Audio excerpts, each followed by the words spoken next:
getting buzzed with our friends. We're watching movies, gonna stay till the end. Credits, we're having fun. 10 out of 10. Let's drink some beers and melt away our headaches. Oh, we're gonna wash our cares away.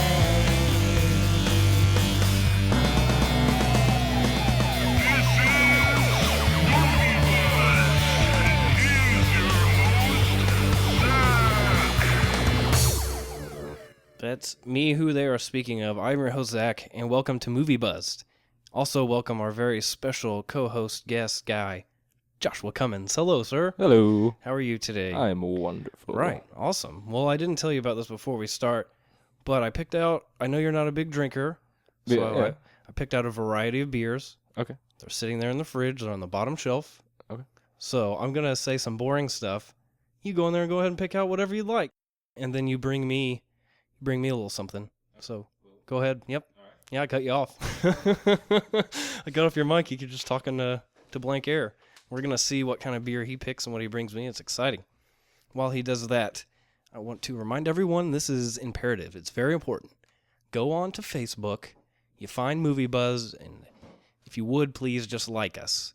That's the first step. The second step is to find the episodes that you enjoy and share the link. Share the link, share the love. We'll get the show out. We'll get it going. We'll have a whole fucking giant community here. It'll be great.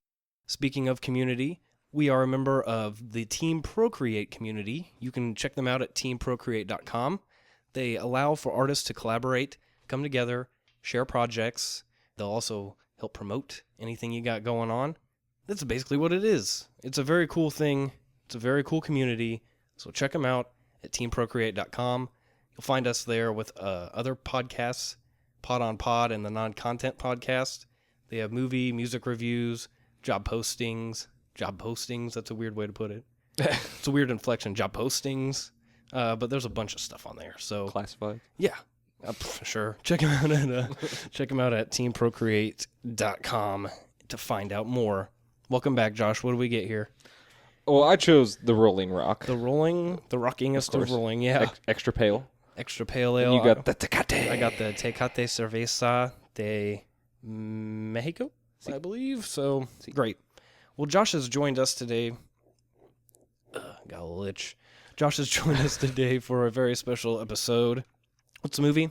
It's the Hunger Games. The Hunger Games. Are you hungry? There is no subtitles to or whatever. What is that thing called? There is no extra title thing. You know, it's no Catching Fire, nothing like that. It's just straight. Just the Hunger Games. Just straight Hunger Games. No, I keep wanting to say subtitle, but whatever. Secondary title, something like that. I'm sure I'm right. Yeah. I'm always right. It's my show. Mm-hmm. I'm right. So yeah, Hunger Games, Tecate, Rolling Rock, Greenery, if you will. Some people call it the herb. Some people call it the spice. Groceries. Well, it's not really spices, because spices. We've had a conversation about it on the show. Spice is not a good substitute for what people try and substitute it for. No. So we go ahead and light this up. We're going to also have two very special guests on the show.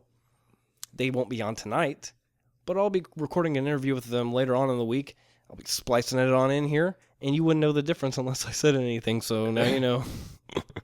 I totally... Way to fuck up. No, it happens every episode. Like, I bust down the walls here so people can see what we're doing.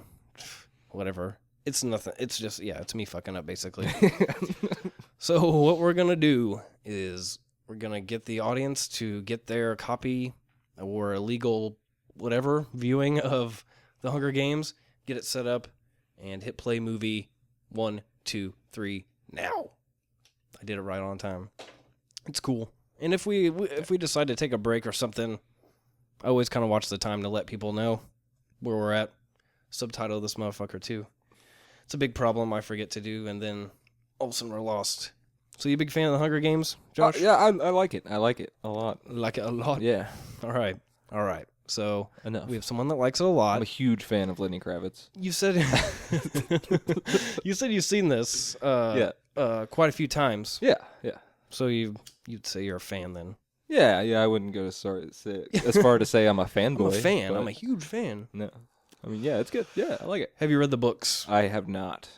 Do you desire to? No. In penance for their uprising, each district shall offer up a male and a female between the ages of 18 and 12 and 18 at a public reaping. See, I think I started too late, so. But basically, the gist of the damn thing is that there is this capital, the hierarchy of the society, and there are these districts, and eventually at one point these districts have like risen up and tried to take over the capital, the politicians, and it didn't go so well. So now they have to give a tribute every year to make up for their failings for the coup. Isn't that what it's called? Coup, Yeah. spelled C-O-U-P. Yeah. We got Wes Bentley up here, Ricky Fitz from American Beauty. The Yep. bag, Stanley Tucci. yeah, With Stanley, blue hair. Stanley Tucci. I like him a lot. And apparently that beard is actually designed out of his Yeah, that's his real beard. actual beard hair. That's his real beard. Pretty impressive, to be perfectly honest. Wes Bentley's got a lot going on in the facial hair region. He should be very proud. And this is kind of like, pardon me, this is kind of like the first mainstream introduction of J-Law. Yes. It's Jennifer Lawrence for Mostly those of you independent movies before who this. don't know. Mm-hmm. So, Josh, this is what I was talking about earlier. Before the show began, I told Josh that also if you could use this table because it has the nice thing on it. What is that? A towel? That's a towel. Okay. Is that terry cloth? No, I don't know. It's a nice Egyptian cotton blend. Ooh. But like I was saying before, you're going to have to carry this fucking show for a minute so I can light this joint. Oh, okay. Yeah. Do you feel like you can do that? Yeah, sure. I don't know if that's too much pressure to put on you. No, it's good. Okay. I don't, you can describe a movie. Yeah. Talk about something that's happened to you today, the past week, something significant. I don't know. You got a new puppy? Yeah, we got a new dog. Plenty. Just Well, you want me to take over here? Oh, I just bumped the microphone. So Son of a apparently, bitch. Yeah, this go ahead. movie was recorded in North Carolina, Mm-hmm. and it was hot as hell when they were filming. And yeah, it's pretty hot there in North Carolina. Supposedly the area for the movie is America, and I didn't realize this. Right. But like its borders are like to Denver. I thought, it's like the capital is supposed to be I wasn't Colorado, like, or the 100% Rockies. straight on it. Yeah, something like that. Yeah. Right. So So I just find that really interesting. yeah, it is pretty cool. It's supposed to be the old post-apocalyptic sort of thing. Yeah. But the apocalypse wasn't anything brought on by religion. It was fucking man's. No, their own folly. Exactly. Perfect, Josh. Thank You did a great job so far. Like, wonderful. I'm doing some adjusting levels on the fly. You have a very... I'm hitting the microphone. God damn it. This goes out to Megan Armstrong. I understand your pain of hitting the microphone. She's been a guest on for Harry Potter, and I've seriously just want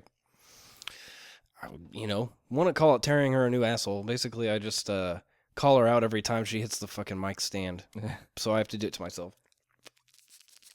No one is It's the safe. sound of a joint going out. I No gotta one light is safe again. from I'm that. sorry, man. No, Okay. it's okay. Give Okay, me again. give me like 15 seconds of just pure gold. Oh, Go. yeah, sure. Yeah, I got something for you. Apparently, Katniss's name is derivative from a plant from the Sagittaria. The arrowhead? Yes, the arrowhead.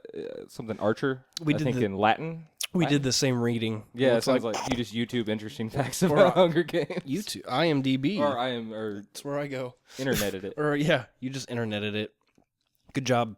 Well, that's basically where we're at right now. They're in North Carolina. She's about to kill a deer. And then Oh no, she's not. nope, she can't do it. No. Oh my. So these are the backwoods. Apparently this is illegal. She's not supposed to be doing this. Oh, she's not supposed to be hunting? She's not supposed to be hunting in this area? I don't know if it's the area or just like period. I think Oh. they're trying to do like the government reliance or whatever where they're Yeah, like, it's total control. you for need sure. us. Totalitarian society. yeah, communism. Sure. Whatever. Separate but equal. Everyone's equal, but they're just like shittily so. You know, it kind of sucks. Hey, it's Thor's brother, Gale, Gael. Hemsworth. Yeah, his name's in this though. He's what's his name? Gale. I believe Is that him? Gale. No, that's Chris Hemsworth's Is that brother. the Hemsworth? Yeah, he was Liam? actually supposed to be Thor. Liam. That's weird. He's like alt-world Thor. Oh, I know why. Nice reference there. But Thank you. his hair and her hair are naturally another thing I read. Their hair, Yeah, different colors. they're naturally blonde. They dye in brunette, and then Peta. And the blonde guy is actually Peta. brunette, yeah. It's so funny. His name's spelled like they say it on Family Guy. You know, Peta. Peta. Peta. Peta. Turn to Lois. Did you about the celebrity couple names, Katniss and Peta, or Cat pee? penis? Oh, okay. Yeah, Or cat or pee. cat pee. I prefer penis. Yeah, that works out. So, Josh, Effie Trinket. Effie Trinket. Yeah. Would you or Elizabeth wouldn't you? Banks. Oh man, Look at those pursed lips. does she have to be all made up like that? Yes, that's part of No. I assume she wakes up No. and goes to bed like that. No? No. Nah. The Hall of Justice. That seems like... Are they allowed to call it that? Isn't that like trademarked by DC Comics? No.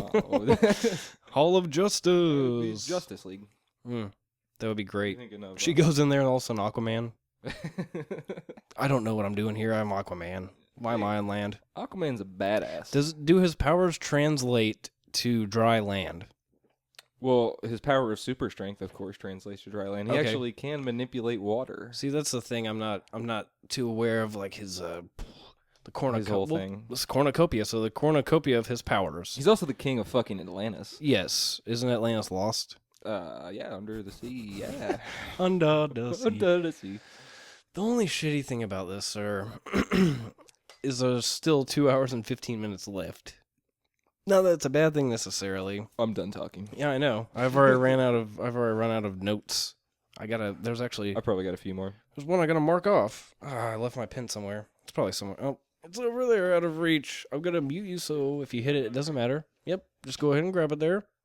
And by the No microphone bumps. magic of movie buzzed editing, that's what we're gonna call it now. So, in my notes, I've successfully asked you if you would have sex with Effie Trinket. So, okay, moving on in my notes. That's all I got. That's it? Yeah, that's the only note I wrote down about the whole fucking thing. You were well prepared for this. I was gonna say, however, so we did the Harry Potter one, the Chamber of Secrets came out. Then there's another interview. I'm doing these interview sessions with these people. Yeah. And on that one, I have these two. I mean, they're great guests. You know, I mean, I had a good time. We yucked it up. Talked about movies and scripts and stupid people trying to give this lady a script called The Passion of the Christ 2 the next day. Stuff like that. But Second coming. yeah, but you know, and to be totally open and candid here, Yeah. in one of the correspondences with one of the guests, they said that they were more of like a PG/PG-13 type of guest after they asked for a Well, that's not fun. well, yeah, but as a good guest would do, they said, "Hey, what's the link to your show so I can listen to it before I'm on it?" Oh, Which no. apparently is not a common theme amongst people who want to be on shows. Really? But yeah, that's a whole nother story. But she heard what I had to present, and she was like, you know, No. I'm a PG-13 sort of guest. I'm like, okay. So for this whole, even though there's two guests and only one of them said it, I'm gonna go ahead and just be as couth and polite as I can be. And I cussed one time, and it was after the entire thing, and I was like, fucking, it was one of those. It was just like, blah, blah, fucking email. Right. So, there's no point to this really, except that on this episode, I'm going to fuck shit balls, hunt, dick ass myself into the record books. If I'm here, that's what we're doing. Fuck that shit. I know. That's the thing, man. Look at that spike on the computer screen. Like, that's something I have to deal with. Yeah, I think the cool thing is I think I found a new effect that you can use, and it's called repair. Yeah. You have to select like a minute amount of audio, like less than a second, and it will repair it. I'm not sure. I don't know. It looks like it's going to do what I want it to do. Is that spike still you? No, that was you laughing. Oh, okay. Don't feel bad about that, though. Oh, I I'm won't. still adjusting your microphone. You're a handsome man with a handsome man voice, so. Thank you. Thank you, baby. So what's been happening here? Do you know? You know anything that's going on? I've been paying attention. Yeah, they're all lining up for the reaping. right? So this is the reaping. Right, yeah, it's Put on your finest pastels. And is that what that color? What are pastels? I think pastel colors. yeah. What are those? I think I might have used the vocabulary incorrectly. Like a softer color? Or I don't know. Put on your dulled whites, blues, and grays and walk out to the reaping. Look like a Pentecostal. This sounds, they should have some fucking Pantera blasting. The reaping. I see more Slayer. Whatever. Slayer, Pantera, Megadeth. Pick your poison. Mastodon. Oh, yeah. I don't know. If you're into the newer stuff, I don't know much. I am not. Job for a Cowboy.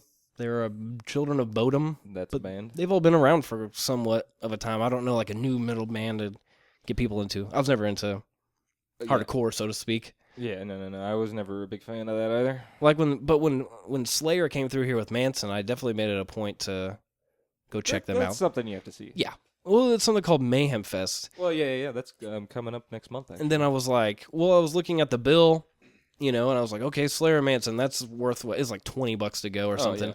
Even though they're past their prime, both for sure. both bands just Manson's got a fucking Bible with a little built-in device that has a flame coming out of it, so it looks like the Bible's on fire, but it's not really. And in between songs, like the lights are going off, and he's fucking putting a oxygen mask on, and he's like getting beer and like acting like he's chugging it, but then he just spits it all out. Like Manson. Why does he have an oxygen mask on? He has trouble breathing nowadays. He just his endurance. Does he have sleep apnea? Shot, yeah. Manson with your fucking sleep apnea. He Jeez. snores horribly. He calls Columbine. See, this is just a lesson to let you know that you can overcome such devastating problems as sleep apnea and become the Dark Lord that inspires Columbine and things of that nature. So, yeah. Kids out there, Apparently Marilyn Manson's a really nice you guy. can be what you want to be.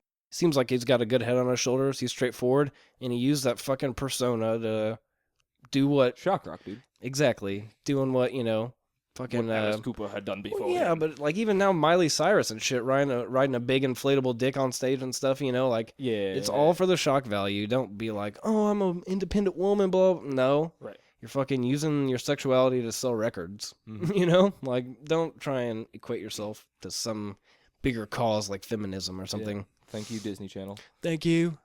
This is, I'm really excited to we're going to have a comedian on. We'll introduce him a little bit later. But he did a Hunger Games parody, like a trailer for a Hunger Games movie. It was the Jewish Hunger Games. Pretty much is what it boils down to. But the production quality on the thing was fucking awesome. You know what I mean? Really? Like the guys dressed up like her, which is pretty funny. But they have like, this projection screen on the side of a wall and stuff. And it's clearly they didn't get a projector on a wall. Like it's clearly like digitally edited. It's pretty cool. That's something you can always appreciate. Yeah. No, not only is the guy fucking hilarious, but the quality of these videos are good, man. There's one he does a True Detective parody. He does a Matthew McConaughey impression. Yeah. It's fucking spot on. Like, it's awesome. I have some beef to pick with the guy, actually, because once I watched that video, I got sucked down the proverbial rabbit hole of Matthew McConaughey's celebrity impressions. Here's Bradley Cooper doing Matthew McConaughey and Matt Damon doing Matthew McConaughey. Yeah.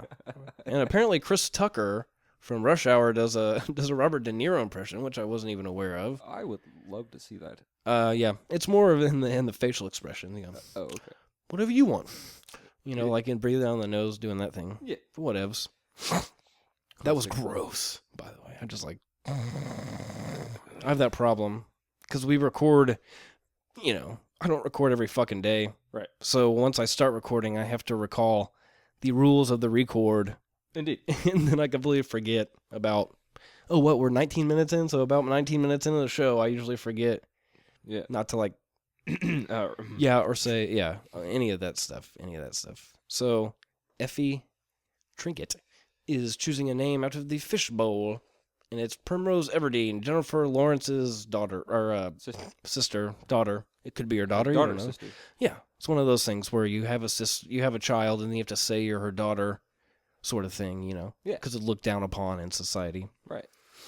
But what I was reading about this particular scene, or whatever, this particular event known as the reaping, is that you can enter your child's name multiple times for, like, rations. Okay. Like, they have this fishbowl of all the children in the town, and one of them gets chosen to be in the Hunger Games. Right. and you can add your name to the bowl as many times as you want, and you get like an extra whatever, some bullshit bale of hay or however they package wheat in like a barrel of oil, something like that. No, are there like richer districts? Richer districts. They're more well off. Mm-hmm. That's a little. I can mark this note off. When you go into the Hunger Games, you're a tribute, is what they call you. And some kids train. The people from the richer districts are called career tributes because they just train their entire lives to be selected to go and fight in the Hunger Games. So yeah, the richer districts like train kids. Like even the richer districts have to send a tribute to the Hunger Games, but they get the advantage of having training since birth. Yeah. So it's not fair. Yeah, it totally is. It is. Well, that's how it works in society, brother. Capitalism at its finest. The rich get richer and the poor fucking die by the rich, killing them with arrows. Apparently, Suzanne Collins, the lady author. who wrote this book, the author. Thank you. She came up. Thank you for the basic vocabulary. Word I couldn't think of. Go ahead. Yeah, basically, she got the idea from the Hunger Games from flipping channels. And, like, she flipped from the Iraq War to, like, a reality game show or something like that. And that's how she got the idea. I did not read that one. That's awesome. Hunger Games. Yeah, it's good. It is. There was a big thing about this being super similar to the book and the movie adaptation, Battle Royale. Yes. Have you ever seen that? Yes, I have. Pretty I've cool. Always, It's basically, I mean, it's like this. I think it's way better. They take them to, like an abandoned island sort of thing, and they have to fight to the death and last one standing. And I don't see the correlation. I mean, I understand that the themes are somewhat similar, but it's like, oh, they stole that idea. It's like, there's a little more plot going on with the Hunger Games, I think. It's like, hasn't that idea been circulating since the dawn of time? Dude, most dangerous game. Yeah, exactly. Man hunting man. Jeez Louise. Or teenager. Getting choked up over here. I'll let you take care of that. Well, thank you. It's fucking with me here. Let's see. Joshua, would you volunteer? Yeah, here's another note.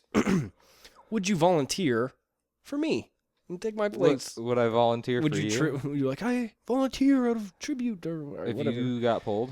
Yeah. Say I got pulled and you just looked at me and I was just like blubbering like an idiot. If you were crying. Dude, I would. Oh, I forgot. This is rated X.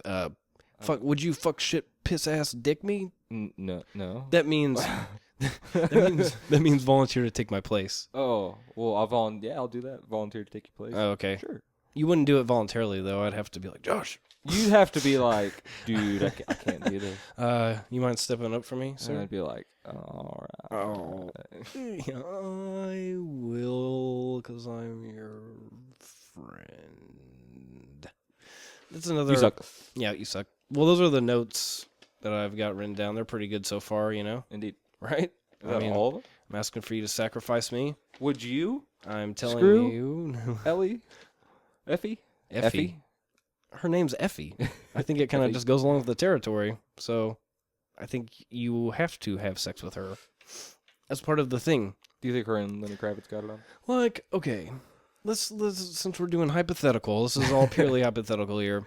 If you're on that fucking train to your certain death, I think you would probably allow her to have sex with you because she wants to. Not necessarily because you want to, but you need a little comfort. Are you talking about fraping? Yeah, it's called rape, female rape. It's not a laughing matter because it's a real thing. Even though I made a comedy song about it, it's a real thing. I've come to for realize. Awareness. Yeah. Now it's for It was for the comedy of it all, but now it's just for awareness. Frape is real, tragic. It's a real problem. It is. I swear to you, it is. It's been in the news kind of lately, and I've read all these articles on some websites. I get on the feminist zones on the interwebs. You do? The farthest reaches. I do. Every day I open this one specific website that is, it calls itself a feminist site, or at least that's the impression it gives, and, they don't hold back from stating that they feel that way, pretty much. But, yeah, there was this big thing where they're like, don't, making fun of guys that have been raped by ladies, or like the students where their teachers have sex with them. Oh. Like 15-year-old boys, and there's like a 28-year-old teacher that, fucks them for multiple occasions and stuff like that. They're like, it's not funny, it's a serious thing. It's like, okay, I need to I need to reprogram the way society has raised me to think that it's all, it's like, oh, right on, he's, fucking her. Good for that kid. Yeah, no, actually, it's a traumatizing experience for a 15-year-old kid, and then, straight from the headlines, like an SVU sort of thing. I think they had an episode, but the kid's all like, but she loves me. And, it seems like it's just a total mind fuck. It kind of is. Like, imagine being 15 and then, like, you're like, oh, man, Mrs. Johnson's so hot. And then all of a sudden, you're having sex with Mrs. Johnson. Yeah, you know what I mean? Serious. Like, I didn't even have sex till I was, That's like, serious maturity. 18 or 19. So, I think it was 19. It's hard to remember because I'm old now, apparently. But, yeah, I can't even imagine having sex with a someone my age in high school, let alone my teacher. I mean, so, just saying. That must have been one damn sexy kid. What What was it about him that drove her wild? Exactly. It's like, just take a step back for a moment and realize that these children are suffering. You know what? I'm not good at adjusting his levels, apparently. Yeah. For just going nuts. Oh. It's my fault. I'm just going to go ahead and call myself out that I'm not good at this. You're all right. You're like, you can do it if you really set your mind to it there, Yeah. champ. It happens. I believe in you. So you're here. There's all this food, these booze, whatnot. Say she made old J-Law leave, and she's like, so, there's a 23 out of 24 chance tomorrow that you're gonna die. Do you want to? However she would say it, she wouldn't have it say sex. I know that much. What do you think she? How do you think she? What do you think she would say to proposition you? She's like, Who, Effie? you want to stick it in there? I don't know. How do British people proposition one another? Do you want the raping? I don't know. Do you want to sex my vagina? Right? Is that? That's probably not how they say it. Whatever. Okay. Let's move on. What do we got here, Josh? What are your middle notes? My middle note? So do you find PETA, if you were a lady? If I was a lady? Would you be like, PETA has got a nice jawline? I don't know about PETA, but Woody Harrelson. Abernathy? Woody Harrelson, for sure. What's his first name? It's something Abernathy. It's like Hemlock Abernathy or something weird. Yeah. Yeah. We'll just go with Hemlock. Fuck it. That's your name from now on in the movie. I like it. It's cool. I still never learned Lenny Kravitz's character's name. I just it, call him Lenny Kravitz. It's Cinna. Cinna? I'm still going to call him Lenny Kravitz. Yeah. Lenny Kravitz is like the dress maker. That's what he does in the movie. He makes fucking dresses. He does. We're just going to do this. You can go ahead and just sit like right at the mic. I think I finally got it adjusted. You got your levels? To where you should just like sit there. Yeah. And that's the thing, you're like, well, we're going to adjust the levels, and then you think it's okay, but then you don't realize how you really fucking talk. Right. To a microphone, So, we'll just engage it thusly, and it should be okay. Right. Can you hear me well? Yeah. Can you hear yourself okay? Yeah, I can. And then the rest of the episode where it like spikes out, I'm just going to insert fucking beeping noises, so it sounds like we're just cussing each other out or something. Even though they like not beep actual curse words in the program? Right. I've only done that. I've done that one time. And it's because my cousin, what did he say? Oh, yeah. He said something. He said a racial slur, which I don't care to repeat. And then I said something to kind of like ease the tension a little bit because I was feeling a little weird. Was it cracker? No. But I was feeling a little weird, and I said something, and it wasn't quite as racist as him. But I beeped it out anyway, so it didn't, so it felt like we both kind of, Right. Right. I mean... As racist, I don't know if I can even qualify levels of racism. Whatever. We're gonna get serious on the show. Yeah, equality, man. Yeah, equality for all. There is no levels of racism. It's all racism. It all falls under the same banner. Whether you say, and now that's gonna go beep beep beep beep. Right? That'll be funny, won't it? That'll be funny if I just beep it out, or if I don't. No, because I said it's racist if you say, and it'd be funny if I just inserted beeps there, so it sounds like I'm just going on some horrible racist rant, Yeah. Here's Truman Capote. whatever. He's Stanley Tucci's buddy on the screen. Oh yeah. Isn't he like the? So what's his name? It's not Philip Seymour Hoffman, but it's the other guy that played Capote. I don't know his name. Philip Seymour Toby Hoffman. His name's Toby something. Philip Seymour Hoffman played Capote. Yeah, but there was another Capote that was out. Oh, okay. It wasn't called Capote, obviously, but this little dude played him. His name's like Toby Jones. I'm pretty sure that's his exact name. It's Toby Jones. Really? Yeah. I mean, there was a big problem earlier where we didn't have like a steady internet connection or anything. I had my cell phone, but it wasn't like the greatest. Right. And now I don't have data on my phone, so it doesn't even matter if I want to look up people's information because it's fucked. Well, you could, but that takes all the fun out of the guessing game. I could have come across Toby Jones just as quickly as it took me to go from like Toby Wong.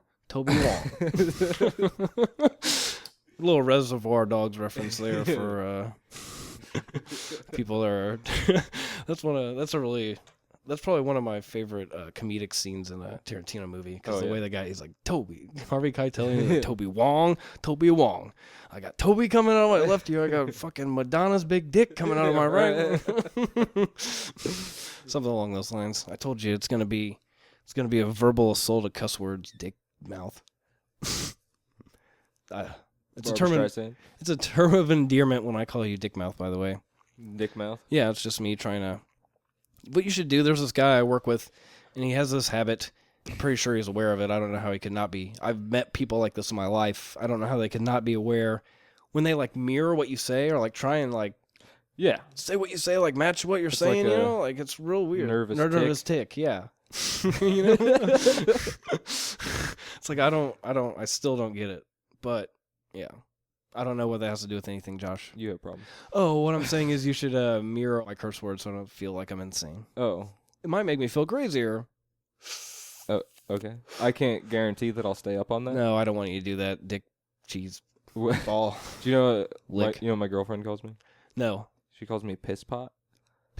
But no, wait, no, it's like what? In her family, that's just something you say to one another. You know? know? I thought maybe she was into the whole like golden shower thing. No. Get in here and lay down, piss pot. See, that's even worse. Yeah. Because I'm always like, dude, that's a horrible thing to call. See, look at that. You yelled almost. That's even worse. And the levels on here are looking good. Yeah. Oh yeah. Sorry, go ahead. That's butter. But yeah, so that's like a term of endearment. She calls me piss pot. That's piss the thing pot. to call each other in her family. I just don't understand. Well, for those of you not watching the movie with us, which is also an option, this is one of those good episodes where you don't have to watch the movie necessarily because we're just talking about piss pots and fucking, I don't know. Madonna's big dick. Madonna's big dick coming out of my right ear.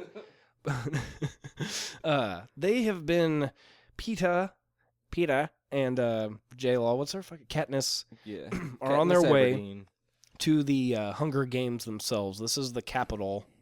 Right. And this is where all the eccentric people live, the androgynous man capital ladies. Of fashion. Right. It's the capital of some shit, dude. I don't even know.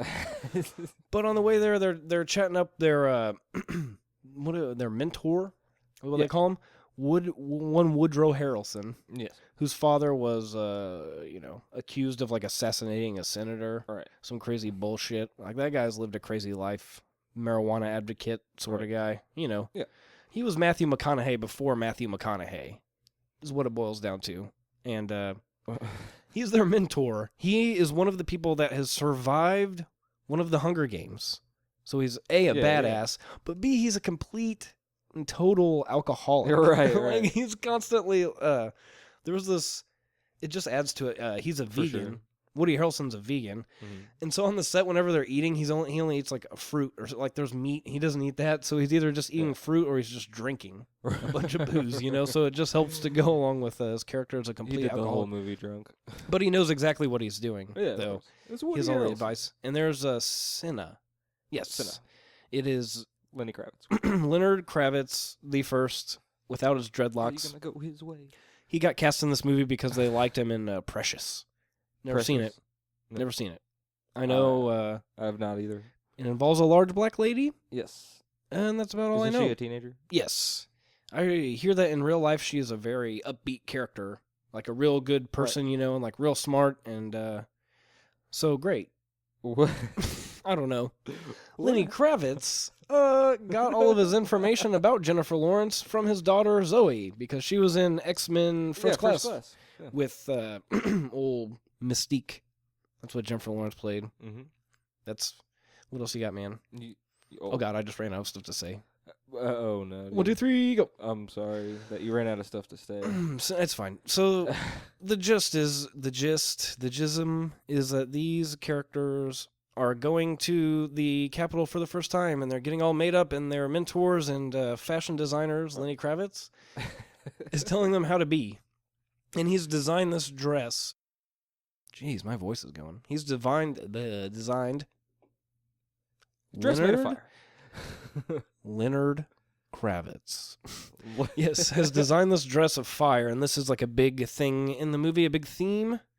Katniss equals fire. That's the note I wrote. The subtitle. Yeah, that is the subtitle. We never figured out what that is. Yeah. Subtitle. That's what it is. I'll take subtitles. So Katniss is fire in this sort of her fire dress. It not only goes to describe like they have these. It's really funny. It's like this. They do this whole motif thing, where it's like she's the girl who was on fire, and then she's out on the battlefield and she gets hit by like a fireball, and she's literally the girl who was on fire. Like this is just synthetic fire for show. Right. And that's another theme that they talk that you get into is that they're trying to part of this game. It's entertainment, like you're saying. It's like a reality show. So not only are you trying to be like a badass and fucking kill all these other children that you're against, but you have to get sponsors that can give you things on the battlefield like food and shit. Flashy, man. Exactly. Like you want to present yourself. Like the importance of appearance. Right. Is a big theme in this thing. So Leonard Kravitz designed this dress that has I guess he designed the suit too, but it's synthetic fire. Kind of sets them apart from everybody else. And that one dude's just like, yeah, motherfucker! Oh my god, they're on fire! They're on fucking fire! They think they're cool. So they live it up, and it's the kind of good thing. Not one to hold his hand. Yeah, no, but people are like, you gotta fucking do it. You gotta pretend like you are interested in one another because it gives people something to root for. You're watching. They're gonna root for the couple. You're watching fucking Real World. Pays off in the end. Yeah, you're like, hopefully these two hook up. Fuck, because it's gonna be on tape. You know what I mean? Right. Like this whole event's on display. So you're like, hopefully they just instead of kill each other, they all just engage in a 24-person wooded orgy. Right. Of until they like die of like starvation and dysentery and stuff like that. Wow. Anal leakage. Ew. Is that dysentery? Okay. Donald Sutherland's in this. It's pretty cool. Donald Sutherland's a reasonably good actor. That's where I would put him. I would file him under reasonably decent at what he does. What was he in? Donald Sutherland. Jesus Christ. Dude, that guy's been in quite a bit, and I can't think of anything off the top of my head. Yeah, I couldn't either. That was my He's been quite a bit. And whenever I try and pull him out of my head, it's going to be like some movie that's going to make me sound like I have no knowledge of movies. So I'd rather just say nothing at all. Instead of being like, oh, he was in Hook. So, come on, you need to bust out like fucking Blue Velvet or some shit. Was he in it? I don't think, no. I don't even want to fucking hedge my bets on that shit, dude. Like if this was Vegas, the odds would be ever in my favor. May the locks be ever in your favor. That's from the Jewish Hunger Games. So is Donald Sutherland is he like a... He is Kiefer's father. Because I know that was your question, so that's all you could be asking. Is Jack Bauer's dad? Is that... No. Yes. In the movie. Right. He's like a senator? He's the president. Presidente. Right. Yes, El Presidente. Ooh. I've seen it a few times, but it takes a while for a movie to stick. Sorry, I can't speak. It takes a while for movies to stick in my head. Okay. I thought you said you've had multiple listens to this. Don't worry about what I'm doing over here. Okay. Oh, shit. I just lost something. Did I just lose my right ear? Now it's just this buzz in my ear. That's not good. Are you hearing it? No. Okay, good. Then it's just my hearing is going out. Sweet. Okay, there's no need for caution here. It's just my hearing that's going out. It's a nice little dress she's got going, though. Yeah. She's fashionable for what's that called? Like high fashion or something? Yeah, sure. Yeah, high fashion. I believe that's like the actual term, right? It's like real avant-garde looking shit. Yeah. It's like a real thing. David Bowie. Dude, I only make up like 3 terms on the show an episode, and high fashion is not one of them. Okay? Okay, I believe. Okay, how's that Rolling Rock treating you? It's good. I got a Tecate. Still, it's hard to drink this fucking thing. 24 ounces. I do like how the barcode is in the shape of like the war eagle that's on the front of the can. Isn't that badass? That is. Good old, I want to say Mexican. Good old cerveza, brewed and canned by Cerveceria. Oh, I'm not going to try to pronounce that. It is somewhere. It's Mexico. Is Boria Mexico? Yeah, it's Boria, Mexico. Is Boria. That's all I found. No, I did. That's not a word. I wasn't saying a Mexican word, Boria or something. I thought you were saying like a town. I was, but then it's like town name that I can't pronounce. Then like like SACF, which means something, but Yeah. I don't know what those or what the letters are for. The initialisms. All right. Okay, can we move on? No. Damn it. Okay, to the fucking movie. Oh. What do we got here? Suffering. Cityscape. Apparently, old J-Law here, before she was shoved down our throats in every fucking movie that ever comes out. Right. She was only paid $500,000 for this role. That's what I heard too. This Like that. movie took. Oh, you heard that? Is that 90 million? Is that some insider information you got? Yeah. You've been talking to some movie movers and shakers? I have, dude. Okay, well, you just proved me wrong. I thought I was making a joke, but whatever. Right. So what about her? Oh, this movie took him 90 million to make. Right, it was like 80 or 90, and it ended up making some god-awful amount, Yeah. like 417 million, something like that. Is that low budget for a movie like this? Yes. 90 million? Yeah, like they make blockbusters for, 3, 4, 5 times that amount. Right. I mean, when I've been pulling up newer movies, it's like it's insane. The budget's $1 billion a year, 1.2 billion there. Right. Hopefully. No, like hundreds of millions of dollars, Right. Not quite $1 billion Like yet. the Avengers and shit. Exactly. It's like, oh, Avenger, I'm just going to throw out some arbitrary number that means nothing, but like, 600 million. That wouldn't surprise me as either high or low for, a movie like the Avengers. Right. Like, I can't. Once DC gets this fucking Justice League movie off, which is, going to be quite a while. Right. I mean, I know. I'm anticipating it highly. this I can't wait to see Guardians of the Galaxy. I'm going to poop my pants. I know. It'll be cool. Like, that's such an obscure sort of thing, I've still yet to see the new Thor and Captain Yeah, America. me too. I haven't seen either of those. I heard they're really good. Interesting story. We were going to go see the Amazing Spider-Man 2. Yeah. We got these free tickets from one of my coworkers. And we get, for some reason, I usually, sometimes, I'm not going to say usually, but, riding around, you got a little weed on you or something maybe. Maybe you're a little buzzed. You shouldn't be driving. Right. I legally shouldn't be driving, but mentally I'm fine. Anyway, You're over the limit if you have a that's beer. what we were doing. You have a beer and a half. Yeah, I wasn't even drunk. I didn't drink at all. We smoked weed before we went to this movie.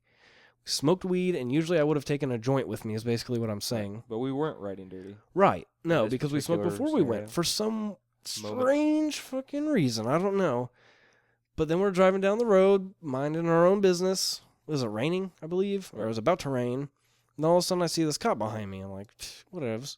And then like literally 2 seconds later, I'm getting blown the fuck up with the old cherries and berries behind me.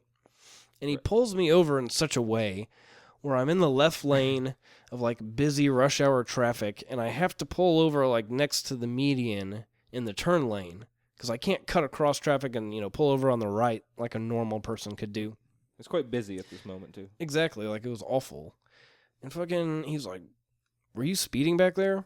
Yeah, he asked you if you were speeding. And I go, no, sir. I always make it a point to be polite and courteous to police officers. Right. And honesty is usually the best policy.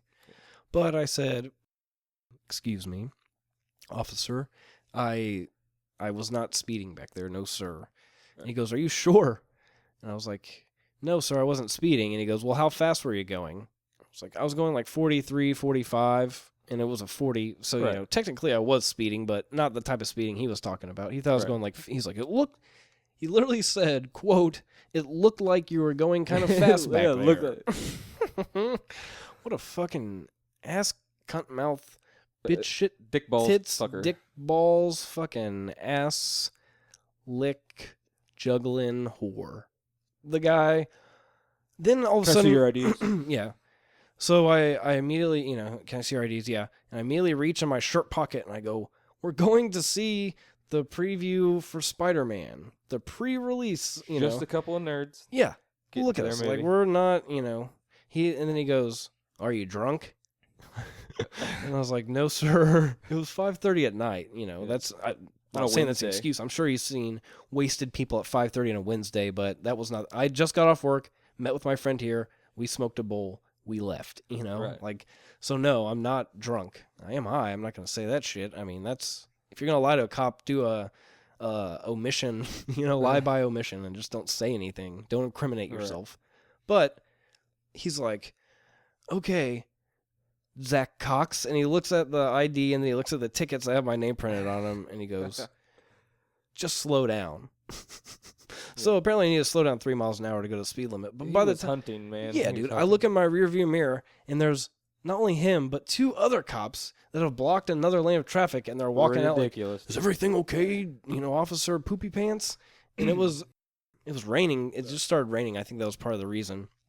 But like I said earlier, he pulled us over in such a way where we're at the fucking median and we can't get across traffic because it's at the side of an interstate, and all the fucking rush hour traffic coming home from downtown Indianapolis is coming off this ramp heading south, blocking traffic, and it literally took us 10 or 15 minutes just to get, like, to break the line of traffic and get through, and then drive another half mile to the movie theater. We were in a turn lane, and we couldn't. They were behind us. You know, we couldn't make an illegal merger. I couldn't merge on either, you know, from a turning position. I'm sure that's how they would notate it in the fucking police log or whatever the fuck they use. Right. But we walked in, you know, I'm like, "Ugh," you know, we're going to make it though. We get there, we walk in, and there were like 6 people in front of us, maybe? Yeah, something Like like 5 or 6. And we stood there for literally a minute or two, and this guy comes out and goes, the Spider-Man preview is completely packed. There are no seats available. And there was like, you know, you can't ask the guy, so is there standing room only or some shit? Like, no. You're fucked at that point. It even says on the ticket, you know, they overbook the event because people shit out, crap out, whatever you want to, whatever term. They don't show up, whatever you want to say. Right. Yeah. So basically we got the short end of the stick, and I firmly blame the ineptitude of the Indianapolis Metropolitan Police Department. Another reason they hate the police. Yeah, you know, I saw the other day that another police officer got pulled over for driving drunk on the interstate. He might have been driving the wrong way. I'm not going to... Here in Indianapolis? Yes. Yeah, just happened. For those of you out there in the world, we are in Indianapolis. Josh, we have listeners in South Korea, England, and France, and parts of China. No. We do. So, just letting those people know, we're in Indianapolis, Indiana. The police here are police. So here you go, Belgium. Yep. You want to clink these glasses? I think that might have picked up. I just spilled. spilled water over myself. Whatever. I'm going to have to fucking... I just need to hook up an IV that drips down through the top of my throat. And For coats it water? right there. You need hydration. So, we're almost an hour into the movie, and I think we talked about it for 5 seconds. Right. What is she, like, in the danger room or whatever? Yeah, no, she's presenting off her skills to sponsors. Oh, yeah, the training facility sort of place. Yeah. These people are just in a eagle's nest. She's about to show her how Laura Croft she is. Mm-hmm. She would be a good newer Hey, Laura Croft. I would see that movie. I don't know if I've heard her English accent, though. I wouldn't know how to judge her on that. Nothing. Look that up. You don't? Have you ever heard her English accent? I have not. Oh, okay. Well, that's good. So, this is she does a little something else here that it kind of ties in with the entire movie sort of thing. It's the Defiance through nonviolence. Right. You know what I'm saying? None of them are paying attention to her at all. Well, that. But earlier in the movie, they do the whole thing where she like does the kiss on the fingers and holds them up, as like a symbol, solidarity or something. To her district. Like, to her district. Like that's a defiant act in and of itself. Right. You know, and then this part, she kind of they stop paying attention to her because she fucking misses the target or whatever. Yeah, and they're all talking amongst themselves. And then she shoots the apple out of one of their hands or something, right? Isn't it an apple? Some kind of fruit object. It could be a melon. Some kind of melon of some sort. I don't know. But regardless, it could be a tuber, a legume. Crazy future fruit. Yeah, some legume tuber combo. I don't know. Boiled goose. Yeah, there you go. Something like that. But then he probably shoots doesn't she shoot the apple out of its mouth? Regardless, she is being defiant, sir. She's got confidence right now. She's like, I fucking got this. Right, and also it goes back to the appearance thing too. Like that's all they care about. Right. That's the fucking first. You get one shot to make an impression. She didn't, so like no one fucking pays attention. Right. So she has to. And she gets the bullseye the next turn. Way. Yeah. Not even watching. Dead down the middle. Wes Right Bentley is talking with his little creepy, I don't know, facial hair thing. What is that with like characters having like structured facial hair? Like Downey Jr. does it in Iron Man. Yeah. He like keeps the fucking thing real tight and weird. It's a Satan beard, dude. Is that what you're calling it? It looks like a Satan. Give me the Satan barber shop, man. Like, okay. Give me the Beelzebub. So would you be ready for the battlefield if your name was chosen, do you think? I think you would die? I figure I'd die quickly. Yeah, pretty quickly. Yeah. Probably me too. I wouldn't kill a little kid, but see, that's the problem. I would. I think that would probably get me a little bit further than you. Yeah. I wouldn't kill you though. Well, I wouldn't kill you either. I would do the thing in the end. You know what I would do? I would say, fuck it, I'm rebelling somehow. Defiance. See, you would fit perfectly in with the theme, and this whole fucking movie would be about you instead of Jennifer Lawrence breaking into the mainstream. It'd be Josh Cummins. Yeah, that's the whole thing. That's the main theme of this movie is Jennifer Lawrence's emergence as an actress. Yeah. As she can carry a fucking. Well, I had to itch my nose. I ended up talking like this. But she can like carry a big budget franchise that has already has a built-in following. Mm-hmm. So there's some pretty good actors in it. Yeah, you got Woody. You got Effie. What's her name? I don't remember. Elizabeth Banks. Good job. Yes. Yep. It immediately sparked when you said it. You got Josh Hutcherson. Yeah. He's.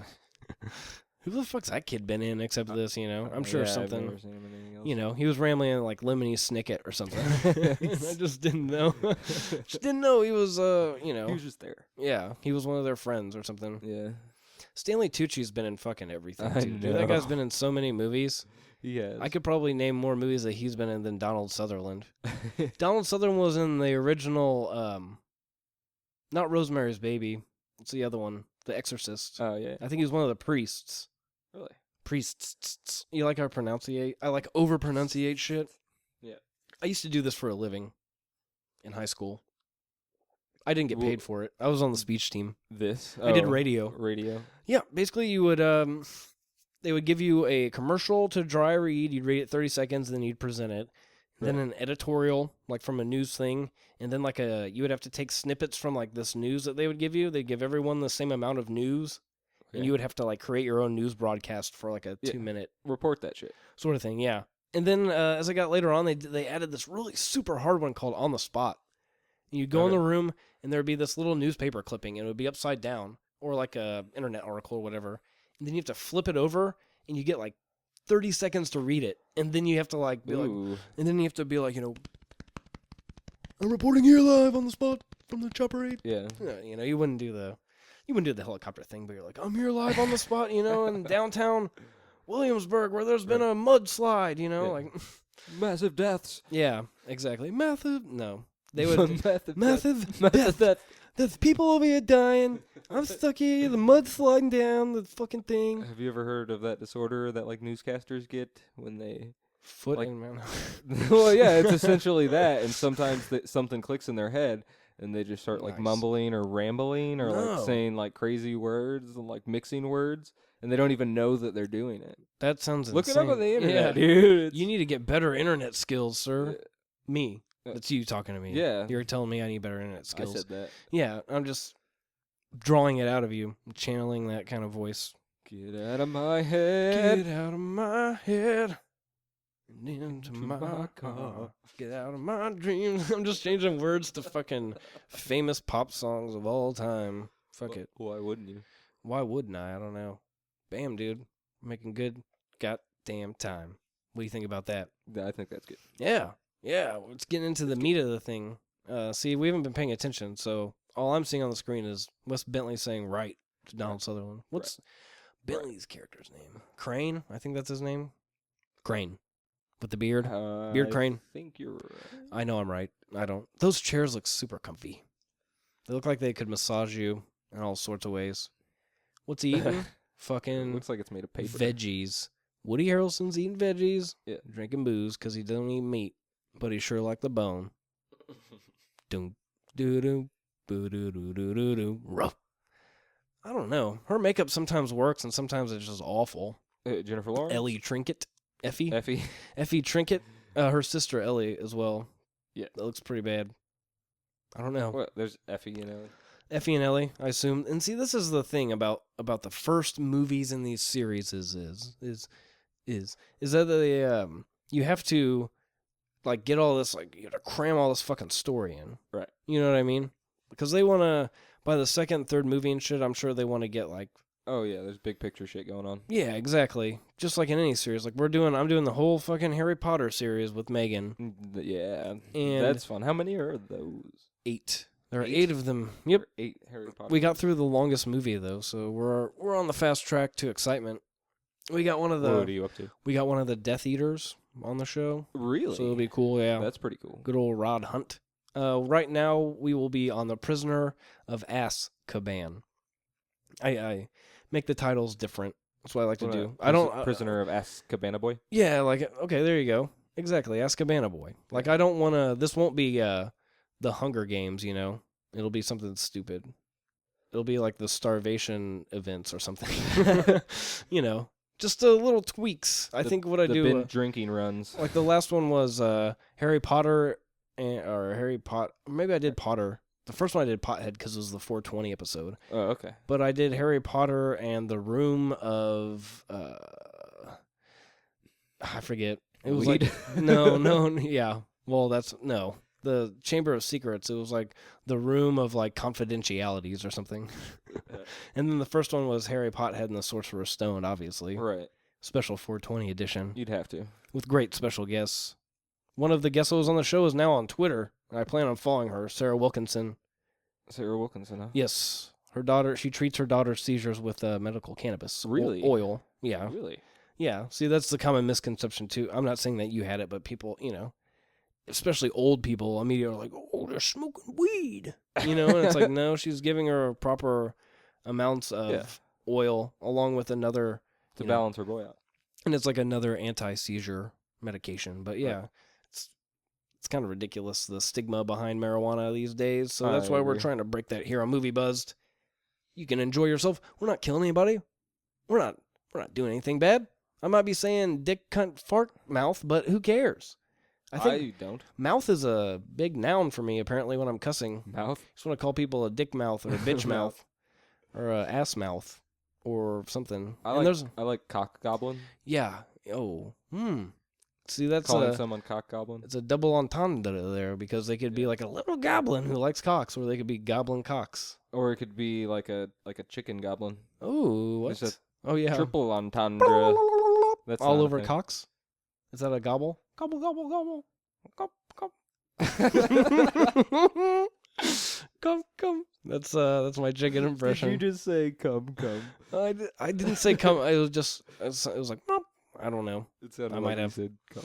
So Caesar, Stanley Tucci is interviewing Katniss, and it's, you know, she's slowly coming into realization that she needs to fucking cheese it up, sorta, or whatever. Like, right.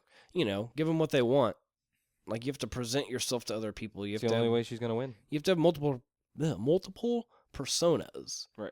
And it's just like here, you know. Yeah. I mean, Hollywood or like movie. intranet or something. You know, like you're not who you are, whatever. You're not completely who you present I yourself am to an be. entirely different person outside this room. Exactly. I'm a little Asian woman. That's what I'm saying.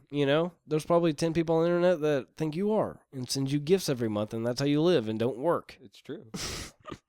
But for us normal people, I'm just saying, we just people live their lives with multiple personas. Right.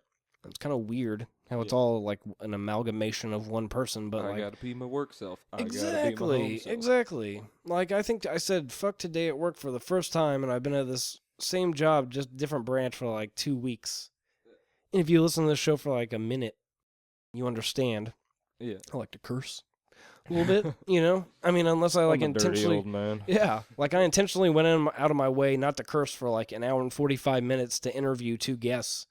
And I couldn't even make it to the end of that without saying fucking email. So, I can't believe I made it at work so long without. I probably cursed when I was outside or on the phone or something, Right. He's fucking crazy. My coworkers curse all the time. Interesting fact here. Yeah. The front of the page, our page, there's a picture of me naked. And I saw that. Yeah, there's a wine bottle, and my legs are crossed, and, whatever. Yeah. But the other day, I go nasty, on. It's not nasty. I go on a cigarette break at work. And I come back in to my module, and I'm on my, that's what I'm going to call it. I manipulate the mousing device, and it won't move on the screen. It doesn't translate my hand movement into screen. Are you, like, locked out? Mouse movement. I'm like, what the fuck? So I turn upside down, and of course the light's on it. So I go in the back of the computer, and I'm unplugging shit left and right, and like plugging it all back in, and blah, blah, blah. Right. I'm like, what's going on? I turned it back around, I saw a piece of tape on there. And I was like, oh yeah, I've seen, you put a little piece of scotch tape over the sensor. Yeah. And I peel it off, and it's my fucking little naked-ass picture, 1 inch by 1 inch square, with a piece of tape over the top of my sensor. And I was like, huh, you saw that, huh? And it's like my man, like, the assistant manager who was like the second in command of the entire Indianapolis region or whatever. And Assistant she's like, branch manager. Yeah, exactly. And she's like, I thought it was a pretty good picture. Oh. Yeah, I don't know how the fuck to take that. It's a nice compliment, because most people like, we got a buddy, Levi Draper of the Black Shirley band thing. Okay. And he's like, oh, bro, what's up with the naked pictures? You're naked.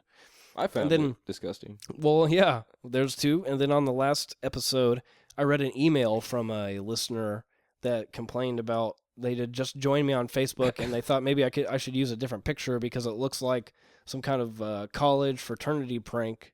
Like, that's just how he records these. Yeah, exactly. Like, people, that's don't judge him. It's kind of funny actually, because they asked me that at work. They're like, "So you just record your show naked?"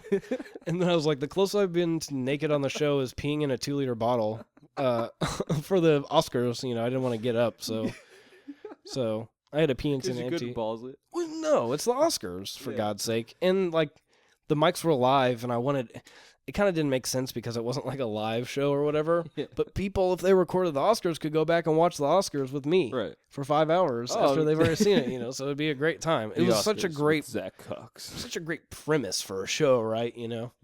It wasn't. It was basically an excuse for me to go out and watch every best picture I could find, every best. You'd be doing it anyway. Yeah, but like this was like I was up until the day of like going to see a movie, Yeah. Like I made it a you mission. were really preparing it. Yeah, I was ready to go, so it was kind of a fun experience, but it was a bigger thing in my mind, I was like, oh, it'll be 5 hours straight.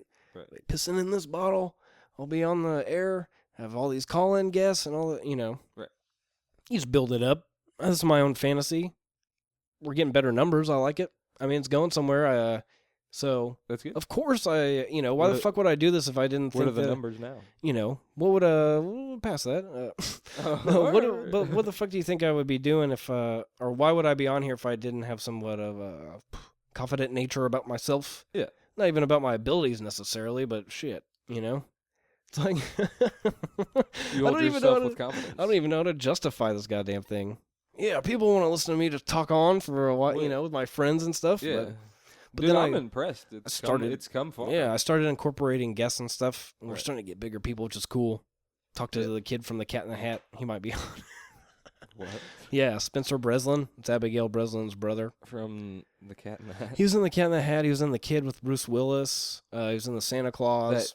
Was it That chubby kid? Yes, you can say that. It's okay. I'm sure. Okay. Yeah, he's about to release his first album, I believe. But yeah, I talked to him. We have to get it cleared through his publicist, but he may be on the show, which would be nice. But we definitely had some interesting cast of characters on here. It's good. We're going to have 2 more. That's good. I don't know how I'm going to set it up, and we're going to go through this right now. The problem with doing the interviews after the initial recording is I'm not sure how I want to place them. Right. So I just kind of have to wing it a little bit. You know, that's what I'm doing now. Pretty much. You should give yourself time and then, Yeah, I don't leave know dead if I want to space. put them in the end or the beginning because I'm like referencing these people and we haven't had a fucking interview. And then I'm going to You go should have, on. like a movie pause, movie break. Yeah, but if I insert it in the middle of it and then we go on about the movie, we don't even talk about the interview that occurred. Oh. Wasn't that funny or something? You know, but no. So, I don't know. I might put it at the end. Fuck it. We have to do some fandangling. Okay, let's see where this, You like that word? fandangling. I do. Fandangling. Okay, everybody, I want you to check your counters. We've been watching the movie for 1 hour, 1 minute, 7 seconds, 8 seconds, 9 seconds. And once it gets to 15, I want you to impeccable pause. 12, 13, 14, and pause the movie. We're going to go ahead and get to one of our special guest interviews for The Hunger Games with Josh and Zach. You're supposed to say my name. It's Zach. Well, with Josh. Who are you? Oh my god. Damn it. I was going to have you like read promos and shit too, but you obviously... No, I could. No, obviously not. No. You're Zach. You're not turning this thing around Zach. now, bud. It's Zach.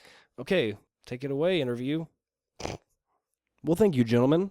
I think it's about time that we get on the Team Procreate guest line and welcome our friend, author of Flotilla. Still a series, yeah. We also have Iron Mountain, dystopian type themes, I guess we would say. Welcome to the show, Daniel Haight. Hey ho! Thanks for having me on. Thank you. We're going to do it again at the end of the show, but if you want to, for the listeners, go ahead and plug yourself, sir, your website, your credentials, what have you. Sure. I wrote the Flotilla series. It's in the book 2 of 3. It's currently out. And you can find out a little bit more about me at Flotilla Online, FLOTILLAONLINE.com. And I love dystopian fiction. I really want to create a universe that people would enjoy. So you're welcome to check that out. I've got a free sample that I'm giving away to everyone. And really look forward to seeing what you think of it. Especially if you like Hunger Games, I'd love to see what you think of Flotilla and Iron Mountain. Well, that's kind of a problem. We hooked up through the website Reddit, and Yes. you started a theme. Dear old Reddit. I've found plenty of guests It's on like it. the Harvard of like the way Harvard allowed people to network back in the 1900s. Reddit is like the 21st century Harvard. For degenerates, basically. Precisely. Well, it's part of your thread that you started said something along the lines of, "My work kicks the Hunger Games and Divergence asses." Yes. So why? I do believe that, but at the same time, have respect for the readers who enjoy it.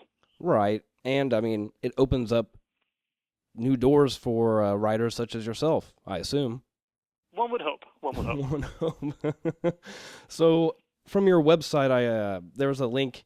So I'm curious, what is so great about Daniel Haight?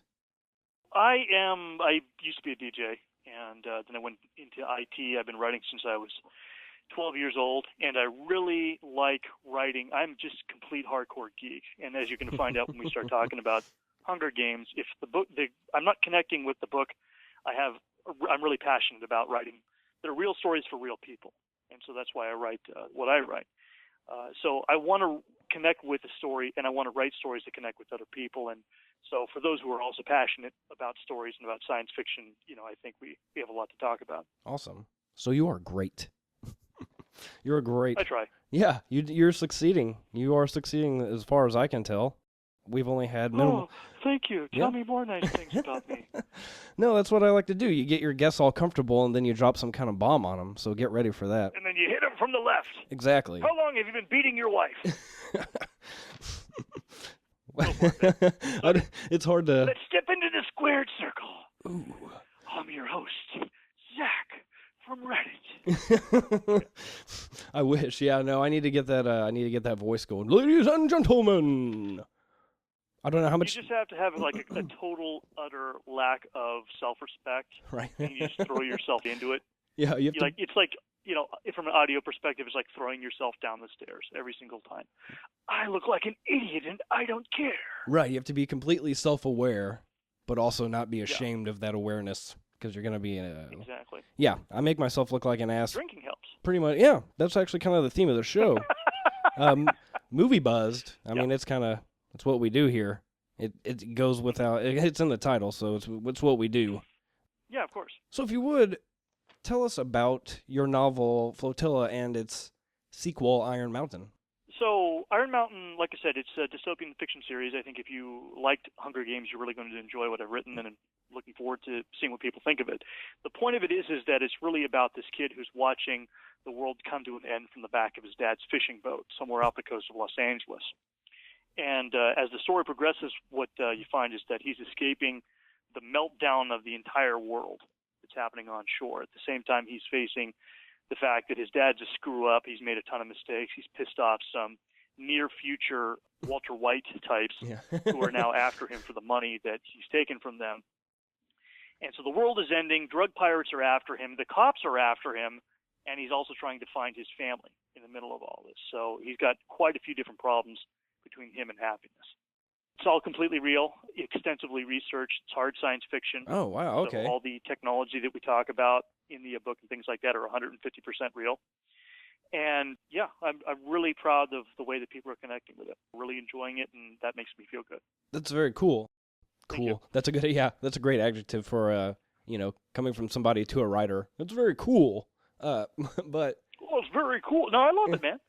It's very elucidative. Let me bring out my list of complimentary synonyms. Yeah. Synonymous with complimentary. Bro, this is cool. This is the coolest thing. No, but I want to, it's okay. I don't care what you want to tell me. No, that's... real stories for real people, man. Just be real. I don't care. That's what's really interesting about what you just said, because I wasn't really aware of... You said it's hard science fiction, so the science is based in reality. And that's a very cool thing, because a lot of times it's not necessarily the case. Yeah, and science fiction has ultimately gotten away from that, I think, to its discredit. But, I mean, fortunately, there's enough subgenres of science fiction now that we can take advantage of. And so I really wanted to write something that was authentic from a technological perspective. So I did a lot of research in the technology of the Flotilla universe because I wanted it to be something that you could really go to. Nice. So all the technology in terms of raising fish and living on the ocean, all that stuff is real stuff you can do right now. And people actually do. Up in Canada, for example, the technology of mariculture that we talk about in the series, that's actually how Canada is raising a tremendous amount of their fish. 50% of their fish exported is raised through the process of mariculture. And so it's something that exists right now. Oh, that's super interesting because it's like, it reminds me of like the old Star Trek or something, like the Heisenberg the Heisenberg compensator or whatever it is. I mean, I mean, it's kind of silly, but they're applying real science. I don't know if you grew up that way, but I did. When you were reading science fiction, they go, and really they actually had NASA guys being consulted on the construction of the Enterprise and blah blah blah blah. And you're like, oh, that's awesome. Maybe warp drive really could happen, kind of thing. I'm a big like IMDb sort of trivia guy where you just go on there and just know it's like 75 different kinds of trivia for one movie. It's like it's a wet reality, I guess, not a wet dream. It's awesome for me, so I love all that kind of like nuanced information. It's always interesting to me. Oh yeah, me too. I like, you're bored at work and you fire up IMDb and you just start firing through the trivia of different movies that you like and you learn all kinds of interesting things. No, I'm with you on that because I'm a huge hardcore movie geek. I can't stand movies that don't respect me enough as an audience to get the details right. Right. That makes me crazy. Mm-hmm. I really work to make sure that the details are correct because I want you, the reader, to know that I respect you. For me, literature and cinema is kind of like an all-encompassing experience. So it doesn't just stop when you're done reading or watching whatever you're doing. Right. Self-driven, interactive experience. I will say that I think film is the literature of our time. Oh, yeah, but yeah, clearly. I think it is as well. I'm not a filmmaker. I had to write something if I wanted it to be made into a film. And then, I was mentioning the trivia and stuff like that. What you find is that you see all these different details, and it really is something that's important to me that, as a writer, that you get those details correct because that's how you demonstrate respect for the audience. if, for example, The Matrix, you can spend all day reading the trivia of The Matrix, right? Oh, yeah, easily. Pulp Fiction, something like that. And the reason why you can is because the directors and the producers of the film cared enough about the audience and respected them enough to give them all kinds of things to pay attention to, right? Got all those little details in the film for you to pay attention to. And that's demonstrating respect, in my opinion. When Megan Fox is in Transformers and she's staring at a engine that is clearly not like a carbureted engine, going, you got a Weber Holy Carb, 750, blah blah blah. Like, this is fuel injected. What are you talking about? You don't respect me enough to get the details right, and that pisses me off as a viewer or as a reader. So I want to make sure that if you're reading my books, you understand that I respect you. Right. Like this technical jargon is going to go over my head, and I'll just accept it for reality. I'll just take you for your word for it. Well, you don't want to write a scientific textbook. That's boring. Right balance of technology and interest to keep the plot moving forward. Right. My general rule is not to trust Michael Bay in anything he does, so I just kind of live by that guideline. He's gotten better. He's gotten better. I agree. As long as you understand. Well, think about this for a second. He actually made one of the best dystopian movies of the first decade of the 21st century, The Island. Oh, was that okay. not a dystopian movie? Yes. I love that movie. That movie was genuinely unsettling to me to think about, clones being executed, and that part where Michael Duncan Clark got killed and his liver taken or whatever it was. I mean, like that scene got right on top of me. And so that, from a perspective, he did write and try to do a hard sci-fi movie. Most people consider that movie unsuccessful. Mm-hmm. So, I think if I was Michael Bay, I'd be kind of like, what the F do I got to do to get people's attention? Fine, yeah, I took the easy road. I get it. Thank you. Just go ahead and berate me. Don't be hating. Don't be hating. Well, on to more of, I guess, the more like the themes of sci-fi and fantasy. You come across a lot of the same motifs and plot devices. Like in Hunger Games, you deal with defiance and like coming into your own and keeping up appearances. Yeah. And, presenting yourself correctly. What kind of themes do you like to deal with, and what kind of themes would you like to see featured more prominently? Well, I think the theme that I try to deal with, the central theme of the Flotilla universe, is even if the world is falling apart, you can still choose who you want to be. And that, I think, is an important point for kids who are reading dystopian fiction, because I think for the same reason they would enjoy Hunger Games, they would enjoy Flotilla, although what I try to do is kind of communicate some important ideas without beating them over the head with it. 15-year-old kid screws up. He's just a slacker kid. He's just a dumb kid, right? Yeah. But all of a sudden, he's in the middle of the world ending, and he's got to step it up and become a hero, because if he doesn't, he's dead, and so is his family. That is something that kind of was important to me, because growing up, if you don't recognize that you have the power and the responsibility to make good choices, you won't make them. So from that perspective, that's kind of one of the themes that I wanted to bring forward. Also, the idea that survival and taking care of your family, even under bad circumstances, is still important, is something that I dealt with. And then also the fact that, life is not always, things are not always as black and white as you think they are. Right. So don't, be careful not to villainize or canonize the different people in your life. You don't genuinely know sometimes whether they really are there for you or there for themselves and there to hurt you. What kind of themes would you like to see featured more prominently? We'll just see even just mainstream sci-fi. Mainstream culture. I think authenticity.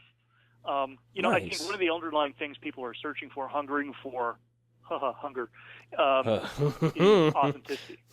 I know, I made a play on words. I caught that. It's very nice. Is authenticity, right? People, because you have this overarching theme when you go to movies, or when if you go to Target and just look at T-shirts to buy, right? What do they all got? They all got this stuff, class of 77 athletic departments, faded T-shirt, blah, blah, blah. Yeah, right. People snap that garbage up, and the reason why they do is because it looks authentic, and it allows for them to feel like they're part of something authentic, even if they're not, consciously making that choice. People are really tired of the fakeness of modern pop culture. And so they're looking for something that feels real and feels like them and feels, that strips away all that kind of nonsense that most people are led to absorb, just being a part of suburban America. Right, just being a part of society nowadays, you have to have at least two personas, your online persona and your real persona. And I mean, that was kind of like an issue we discussed while we were watching the movie, how you have to maintain those personas and kind of, I don't know, it's just difficult, you're expected. Everyone's an amateur reality television star now because Very of true. social media.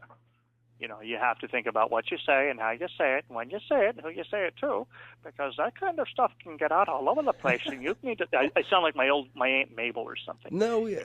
Sonny, you need to think about what you're saying and how you say it, because you just don't know who's listening and what they might take from that thing. It's like, shut up. Leave me alone after a while. If you're authentic and genuine, okay, and you examine and you try to be a good person and make good choices, you have to worry about how people receive what you think a lot less often. One of the things I figured out is that the more fake you are, the more you worry about what you say and how you say it and how it sounds to other people, because you already know that you don't want them to know something about you that is inconvenient to the reality you're maintaining for yourself. My whole thing is stop worrying about the message, just worry about your behavior. The message will take care of itself. Right, perfect. And ultimately, when you think about Katniss, she was participating in that. In the first book, she's participating in it and going along with it because she felt she had to, but even she knew how fake it was. Right. Oh, yeah, exactly. And at least on that level, I can connect with the Hunger Games. I'm not 100% with it, but at least I can connect on that level. Mm-hmm. That was one of the issues that we were having with the whole series. Is it's kind of hard to pin down her motivations, because she plays it off so well. I don't feel that they were. What bothers me about that, to your point, is I don't feel it was genuine, right? I mean, first of all, let's think about this real quick. Why were the districts being forced to participate in the Hunger Games? Because of the uprising that occurred. The uprising, yes, thank you. And that was in the first book. Did it ever really go beyond that? Did anybody else really sit down and think about that and go, so what? This happened before, so we had to be punished for the rest of our lives? Right. Yeah, future generations, right? it makes, no. That's one of... No, and I understand. And so take that one logical step further. Let's say, for example, okay, they had to be punished and subjugated for the rest of their lives, okay?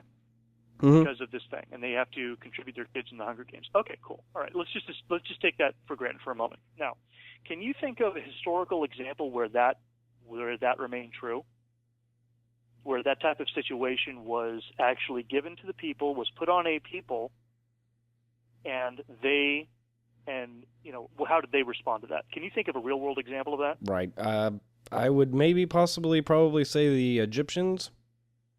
I don't know if that makes sense. I was actually thinking of Scotland. I don't know what you're going for here, damn it. No. No, that's fine. I'll explain. So, because I was thinking about this, I'm like, okay, I got to talk with Zach. I got to be informed on this. Oh yeah, and I'm not. So good. No, but see, that's my point. I have a point of view, and I can back it up with facts. So Scotland, okay? You saw Braveheart, right? Yes. Okay, what was Braveheart about? It was about the Scottish rising up against the English, who were the landowners of Scotland, and subjugating them. Did the English subjugate Scotland? Absolutely. Did Scotland take it? No. They rebelled repeatedly. Right. Many times over, several centuries. They never liked it. They never put up with it. They were constantly revolting and rebelling. This idea of a society like Pan Am, where you have all these districts that are just cowering under the boot of the capital, they wouldn't have put up with it, right? They Exactly, would have fought back with sharpened sticks if they had to, and the Scottish did. So the idea of them just, cowering in fear until one little girl has the courage to stand up doesn't ring true for me. They've clearly got the numbers. I think, again, and also think about this real quick. When America had enslaved black people, what was one of the things they were terrified of happening during that time? An uprising. They were terrified of slaves revolting. And they had a brutal, systematic method subjugating them and oppressing them and keeping them down to where they couldn't read. They weren't allowed to hold, they could only hold specific jobs. Black women were repeatedly taken off and sexually assaulted. Men were murdered. And they just lived in this culture of fear, constant fear for, hundreds of years. And there was a very good reason. The white people were terrified of them. They were scared because they knew what would happen if that side of the family got their feet under them. And they did not want that to happen. So, again, I don't feel that the capital subjugation of the other districts really rings true. It just doesn't seem to make sense to me. Right. If you were in that position, or I or what have you, it would be that wouldn't be a genuine reaction to the situation at hand. I don't think either. No, completely. No, exactly. And so that bothers me. Now, I will say that in my book, I don't deal specifically with the whys of the meltdown of society. Mm-hmm. And that may, and some people may call me on that, and I'm like, okay, well, if that's your opinion, that's cool. Because I don't necessarily answer every question in my novel either. I do think, though, that at some point they should have dealt with that. Right. And really tried to be authentic to that question. And the fact that they didn't, the fact that they didn't feel like that was a question that was worth answering. And you and I are sitting here screaming about it. It's like, okay, you guys clearly missed something. So in your novel, it seems like the struggle is more of a personal struggle, but in Hunger Games, they make it about, it is a personal struggle with Katniss. We kind of see it through her eyes, but in the grand scope of things, they make it about the uprising and, the Hunger Games are there. The fucking thing is called the Hunger Games. And it's because this occurred and they don't really even go into it at all. They kind of briefly, It's not perfect. It's not perfect. We'll just leave it at that. I used to be a lot less sympathetic to people until I actually tried to do it myself. Writing a book that people want to read is a lot harder than you think. No, trust me. And once you go through that process, you're like, Suzanne Collins pulled it off. Come on. Nothing to shake a stick at. Pulled it off. Yeah, good on you. Good looking out. Because you want to do it too. You can't dump on them too bad. So, I would just kind of argue from the facts going, maybe, the best case scenario is this is the kids' version of the story. Maybe you could tell like the more adult version of the story where you explain these questions we're asking. Mm-hmm. And then, that would be a way to handle that. And actually that would be probably pretty cool because you take all the kids who grew up reading the books and go, hey, now we have the kind of adult version that explains kind of the backstory of Pan Am and why this happened from a socioeconomic standpoint. And, now as you're older, you might enjoy that. Prequels are a big thing nowadays, so I'm sure that would go over actually very well. Well, reboots. Hold on. J.J. Abrams just got a phone call. He's rebooting the Hunger Games. Oh. Sweet. Already? It's all over now. Already. Well, I don't know. I can just imagine it happening. No, right? I could They too. rebooted everything else. I just heard they're rebooting The Predator for crying out loud. I know. I just heard about that. I know. Yeah. I just read that Predator. It never ends. Everything is getting rebooted. Well, this kind of goes into that, and what we were talking about earlier. The fans, these originals, these sci-fi fantasy series, and also these originals that are being rebooted, remated, what have you, they have such huge fan bases. But also they cause this... Which evidently mean nothing anymore if what I just read is true, but okay. Well, but there's like just such this like polarization of fans when these things come out, like the new Ninja Turtles or something like that. There's the new Star Wars, the new Batman versus Superman. Like it's either polarized, like, oh, I can't wait to see Ben Affleck as a withered, older Batman, or Ben Affleck as fucking, did you see Daredevil? Like, what do you think? She made me take her to the theater to see Daredevil. I don't want to talk about it. Oh, well, we don't have to talk about that specifically. My question. I was so mad. That movie sucked. Yeah, I know. She made me go see it with the theater. I want to go see Daredevil. And I just sat there just like puckering in the seat going, I can't believe this movie sucked so badly. Yeah. But what was that, 15 years ago? We have to... I know, the scar's never healed, dude. Oh, we'll see. We'll see how Batfleck pulls it out. You know what, dude? I'll be honest with you. I'm not going to watch it. Really? I didn't watch the new Spider-Man. I'm not watching this either. Yeah. You know what? I'm taking a stand. I've had enough. How many times can you keep rebooting this on me? we got Michael Keaton, then we had the Val Kilmer, and then and George Clooney, and then we can't. And it was like, okay, all right. A couple 10 years later, then Chris Nolan makes this beautiful trilogy of Batman films, and they're just pristine. Okay, they have their problems; they're not perfect, but my God, if that was not a way to reboot the series, then I'll eat my hat. Finish out the series. Joseph Gordon-Levitt's the new Batman. Movie ends. What happens next? Ben Affleck is Batman, not Joseph Gordon-Levitt. Oh, why do I even bother? Right? Yeah, new director. Why do I even bother? They just will do it. They'll do whatever they're going to do anyway. I don't care anymore. The almighty dollar. But at some point, you gotta say, you know what? I'm not doing this anymore. I don't want to do this. I don't care anymore. There's no point in falling in love with it. Who cares? You're going to reboot it again anyway. We get the old Jesse Eisenberg. What's that? So we get the old Jesse Eisenberg Lex Luthor now. Well, who even cares anymore? They're just going to reboot it anyway. I feel collectively the geek fan base chain keeps getting yanked. Okay? Oh, yeah. There's no point in falling in love with this one because this franchise is going to be rebooted again anyway. So what's the point? And we're supposed to be excited because we get to see these characters brought to the big screen or something. That's supposed to be the big to-do, But if you're going to compromise the characters in the original material so harshly, I just don't, like you said, I just don't see the point in it. Yeah, that's my point. I just don't care anymore. It's like, look, guys, just do some real original stuff. Elysium, I thought was original, right? Yeah. District 9, original. The Host was original. Give me something real to sink my teeth in that's really unsettling and dystopian. If you can't do that, you just keep going back to the same well over and over again. It's different flavor. It's not red Kool-Aid, it's blue Kool-Aid. I don't care. It's still Kool-Aid. I want champagne. Right. Stop giving me Kool-Aid. Or a better analogy, maybe it's the different colored M&Ms. Like it all tastes the fucking same. Yeah, I know. I know. Well, it's Pepsi and Coke arguing beverage supremacy. I want beer. Don't give me soda. Right? Give me something to bite into here. Give me something new to experience. I have another co-host. We've been watching the Harry Potter series. We're on the third or fourth movie now. Why do you think these movie adaptations of the books tend to cause such polarizing opinions in the fan base? I mean, is it because of the connection? People have connected with it emotionally, and they need the movie to match their emotional expectations. Right. Okay. They connected to it emotionally, and they needed to connect with their expectations. You don't do that, then they get upset. And that's really what that is. And so what you have to do is kind of do a little kumbaya moment where you go, listen, I understand, I dig what you're saying.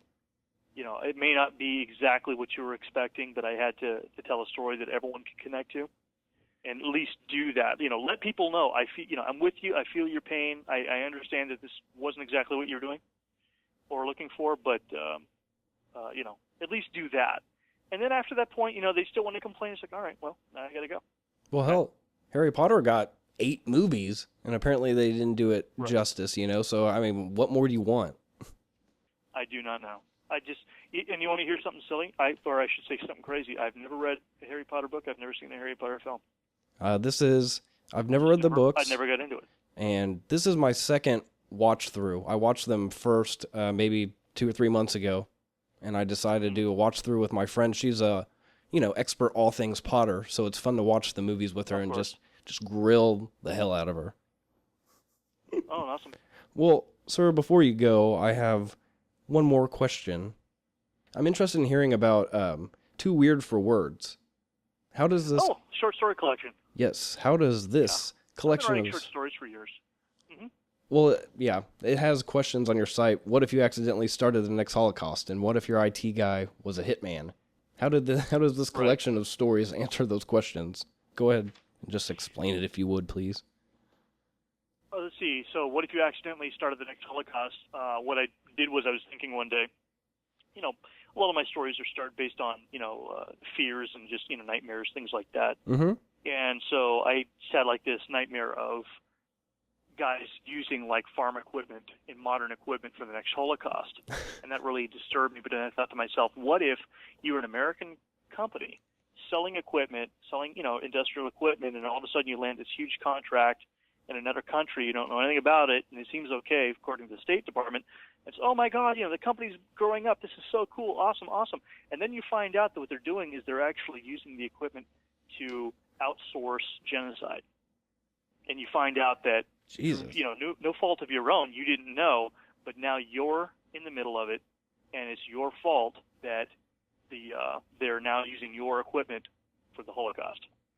That actually is based on a book in which it details IBM's involvement with Nazi Germany. Like they say, the Nazis would not have been able to pull off the final solution as efficiently as possible without using, the IBM adding machines and computers of that time, the punch card computers of that time, which IBM sold them, and specifically flew engineers out there to install, configure, and service them. They knew what was going on, and they turned the other eye to it.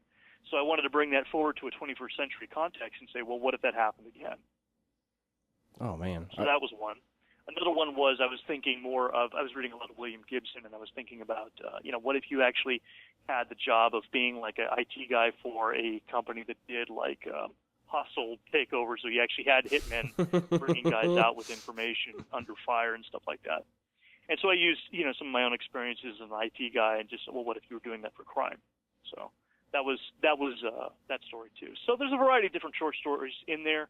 There were things that I've written over a period of several years. Some of them are science fiction. Some of them were just kind of modern day fiction. And they were just things that I was thinking about and I wanted to write about. And so I did. Awesome. I love your warped brain. I could pick it all day probably, but I'm sure. Oh yeah. No, I had, what was the one I was thinking about the other day? I'm probably going to end up doing this as a short story, but what if you actually had a menagerie where people started recloning famous people and bringing them back to life? People like Vincent van Gogh or Albert Einstein, but then somebody would brought back like a clone of Adolf Hitler just so they could kill him over and over and over again, punish him for the Holocaust. Until one got loose. So just things I think about. I love it. Well, if you would, go ahead and let our listeners know one more time where they can pick up any of this material. Movie Buzz listeners, appreciate your time. Anytime that you guys hang out with these people, you're automatically cool. Boom. I'm Dan Haight, and I write stuff, and I wrote the Flotilla series. You can learn a little bit more about me over at www.flotillaonline.com, FLOTILLAONLINE.com. You can tweet me at Flotilla Online and talk to me. I will give you a free sample of Iron Mountain. And I really appreciate the time to hang out with everyone today. And look forward to speaking with everyone again soon. Very cool. And we will have all of those links that Dan mentioned on our website as well. Well, Team Procreate's website that they have made for us. So, Dan Haight, without further ado... Didn't you assure me that you were going to write my URL on different restroom stall walls? Oh. Or something like that. That was you, right? You're going to say there for a good time, go to flotillaonline.com. And then I'm going to give out you? And then your personal email Someone address. said that. I thought it was you. Oh, well, no, I'm going to now. You've already sealed your own fate, sir. Hey, man. We stuck with a bunch of perverts. Oh, yeah. Well, you already kind of are, so I'm sorry. Waka waka. Exactly. Might as well enjoy the ride. Awesome. Well, Dan Haight, Cool Daniel Haight, author of dystopian science fiction and fantasy. Thank you for joining us here on Movie Buzzed. I appreciate your time.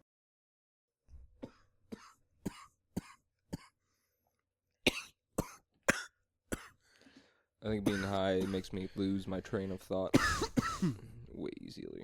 That's good. That's good. Then you should get high. Alright. You can just ramble on. But whatever the fuck you want. Not like that. Don't turn. You can ramble on any way you want, except for the way Robert Plant does it. I want to take that ring to Mordor. I want to take that ring to Mordor. The hobbits are closing eyes. That's my... That's my Robert Plant right there. You know what always cracks me up? Potatoes. Boil them, mash them, stick them in a stew. Wait, what? It's from the Lord of the Rings. Oh, okay. Oh, yeah, fucking... Potatoes. Fucking Rudy. Yeah, Asshole. Rudy. It's fun. The best part is that, let's see, I have 1, I have 2 notes left, Yeah. and we have an hour, 21 minutes. I'm a horrible note taker. Yeah. Well, you ready to continue on after that riveting interview with person that we just interviewed? Yes, that was very interesting. That was very interview-like. Yes. I enjoyed it. Okay, for those of you who are keeping count, we've 1 hour, 1 minute, and 15 seconds into The Hunger Games, starring Jennifer Lawrence and Josh someone. PETA, Jennifer Lawrence, and PETA, Lenny Kravitz. Leonard Kravitz, and we also have Stanley Tucci, Donald Sutherland, Toby Jones. Elizabeth Banks. Yeah, you got that one on me. Yeah. Yeah, Elizabeth Banks. So get to 1 minute, 15. Wait, 1 hour, 1 minute, 15 seconds. Hit play in 3, 2, 1, go. Let's go. Wait, okay. Well, You botched it's that okay. countdown. If anything happens, it's going to be like literally a half a second off because All right. I don't have direct line of sight with the DVD player, so I understand. my fault. Can you hand me one of those lighters there, good sir? There You've you got- are. You've got the reach I do. around. I'm That's a cuss word, right? No. It's It's a cuss phrase. Disgusting. It's a disgusting phrase. You are a disgusting, Fucking abominable person. Gross. You need to go to hell and die. You die first, and you go to hell and die in hell. That's the metal song. I don't know. That's the Pantera we were wanting at the Reaping earlier. You're gonna die. Go to hell. You're gonna die again. The Reaping. Effie Trinket. Lenny Kravitz. Effie Trinket will be trying to fuck you on the way to the Capitol. Yep. Sounds like a gold hit. Oh, We're not going to PETA. go platinum because we're a metal band. That's a good one. I don't. That wasn't intentional. It's silly. You got him. I got him. You got all those Got you, metal bands. middleman. Fucking middleman. They're like Iron Man, basically. I got Iron Man, Steel, Cyborg, all those people. Fuck them. Terminator. Metal Man. I like those things. Me too. Mega Man's made of metal too. Fuck him. Fuck Optimus Prime. RoboCop. Fuck RoboCop, especially the newer RoboCop. That guy is awful. So you said it was horrible? Pretty awful. Yeah. Pretty awful. That's my opinion.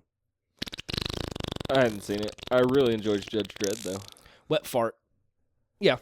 I have not yet to see that. Oh, I have not It's yet good. to see that. Sure. It has old Bones in it, doesn't it? Star Trek, isn't he Judge Dredd? The guy that plays Bones in the new Star Trek? I think? Yeah. No, Carl Urban. Carl Urban, yeah. He's Exactly. Bones? Yeah.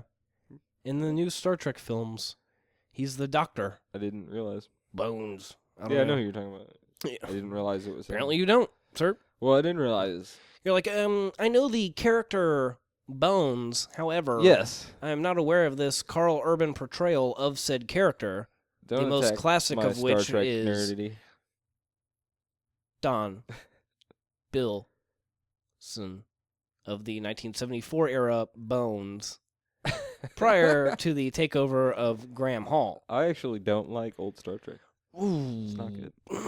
It is good in a bad way, and some of it is see, actually good. I don't know. I enjoy it. I think It's very Twilight Zone-y. was it Twilight Zone's awesome. Yeah, I love the Twilight Zone for sure. But well, see, that's the whole what thing. I'm saying, it's like cheesy and then Well, kinda Twilight Twilight Zone- Zone-y concepts. Yeah. Okay. Well, see, the Twilight Zone was on a smaller budget because it's a TV, Yeah. so they don't really go into like a lot of stupid effects or some shit like that. You know what I mean? They might have like a giant robot or something, but it's more of like that shows more of like a mind fuck. Yeah. Like They I just saw put one the the other tracker night. in her. Oh yeah, she has a tracker. There you Yeah. go, people. Fuck Yeah. this movie. If you're watching it, I hope you are enjoying it because we're just kind of I'm kinda- waiting. I'm kinda ready for them riffing to here, kill each bro. other. we're just kind of riffing here, bro. That was the big takeaway I got from this movie. Yeah. I wish that there were more violent death scenes of children killing each other Well, because they're kind of silly ones, like oh they dropped hornets on them. Ooh, is it Kato's death? It was supposed to be a lot more violent than it is. Oh. They just like throw him into a cornucopia. Did you just work in some trivia you had in there? Yeah. Like Did you organically? Make that whole... Yeah. Was that organic? Yeah. Seems a little inorganic there. It's okay. It's a little processed. I like it. It's okay. I like inorganic shit. I gotta learn something about the movie. Yeah. I'm glad that you actually did. You took the time to do. I made an effort. Did the damn thing. Yeah. I've had really good guest hosts come on. Yeah. Megan, she fucking read Harry Potter countless times, seen the movies countless times. Right. She said she lost count at some point, so that's why I say it's countless. Right. Chris Brake and John Rapp did the. John Rapp got on, printed out the fucking trivia from the internet. He had a whole list ready to go. Professional. At got any a printer. Yeah, at any given scene, he was just right here's the. They use Leonardo DiCaprio's breath from Titanic. It's a really good idea to keep on track with the movie. Right. No, it's a good idea to be prepared, is what you're saying, and I am not. Yeah. I think I have done the least preparation out of anyone on the show. Really? No, that's not true. No, I know people who have prepped less for the show. So it's okay. We're not all charismatic as you. Yeah. I just carry the show by my charm, my wit, your good looks. my Get it? Because whip-cracked smarts. Is that what they call it? Sure. No, I used to have my co-host Caleb. He was permanent. Well, he wasn't we were co-hosts with one another. I wasn't the fucking host, Yeah. And it was awesome. It was a joint operation. It was awesome. But we had the movies that we were watching. We had the whole movie in the background. Yeah. And I think that's illegal. Yeah, probably. It comes across that way, at least from what I've read. Even though we're doing a commentary on it or something like that, it's still somewhat illegal or completely illegal. So whatever. Sorry, I just had a fucking stroke there. This is illegal? That was me having a stroke. You had a stroke just now? Yes. No, illegal if the audio was It's the gotcha from the movie. Yeah, it was plugged in, which would be an easy thing to do, and it makes the episode a little easier too. Yeah. But bet it's easier to follow the movie. This is finally happening. Yeah, there's the stash of all the goods. Come to the Hunger Games. They're up on these pedestals, and if you step off prior to which, you will be blown up or something along those lines, right? Yes. Who will be the hungriest? I don't know, of the children. I want to see more brutal death matches. Josh, yes. What would your strategy be here if you didn't have knowledge of shit being rigged to blow or something, What would be your strategy on this thing? Probably run and hide and do a lot of waiting. Yeah. Yeah, no, I was thinking, I'm going to ask this question earlier, I had it kind of written down. I was like, right. And then I started to think about myself. I was like, well, I probably would have done the exact same thing that she does. Right. She just runs away. I think that's why she's an identifiable character. Right. Okay.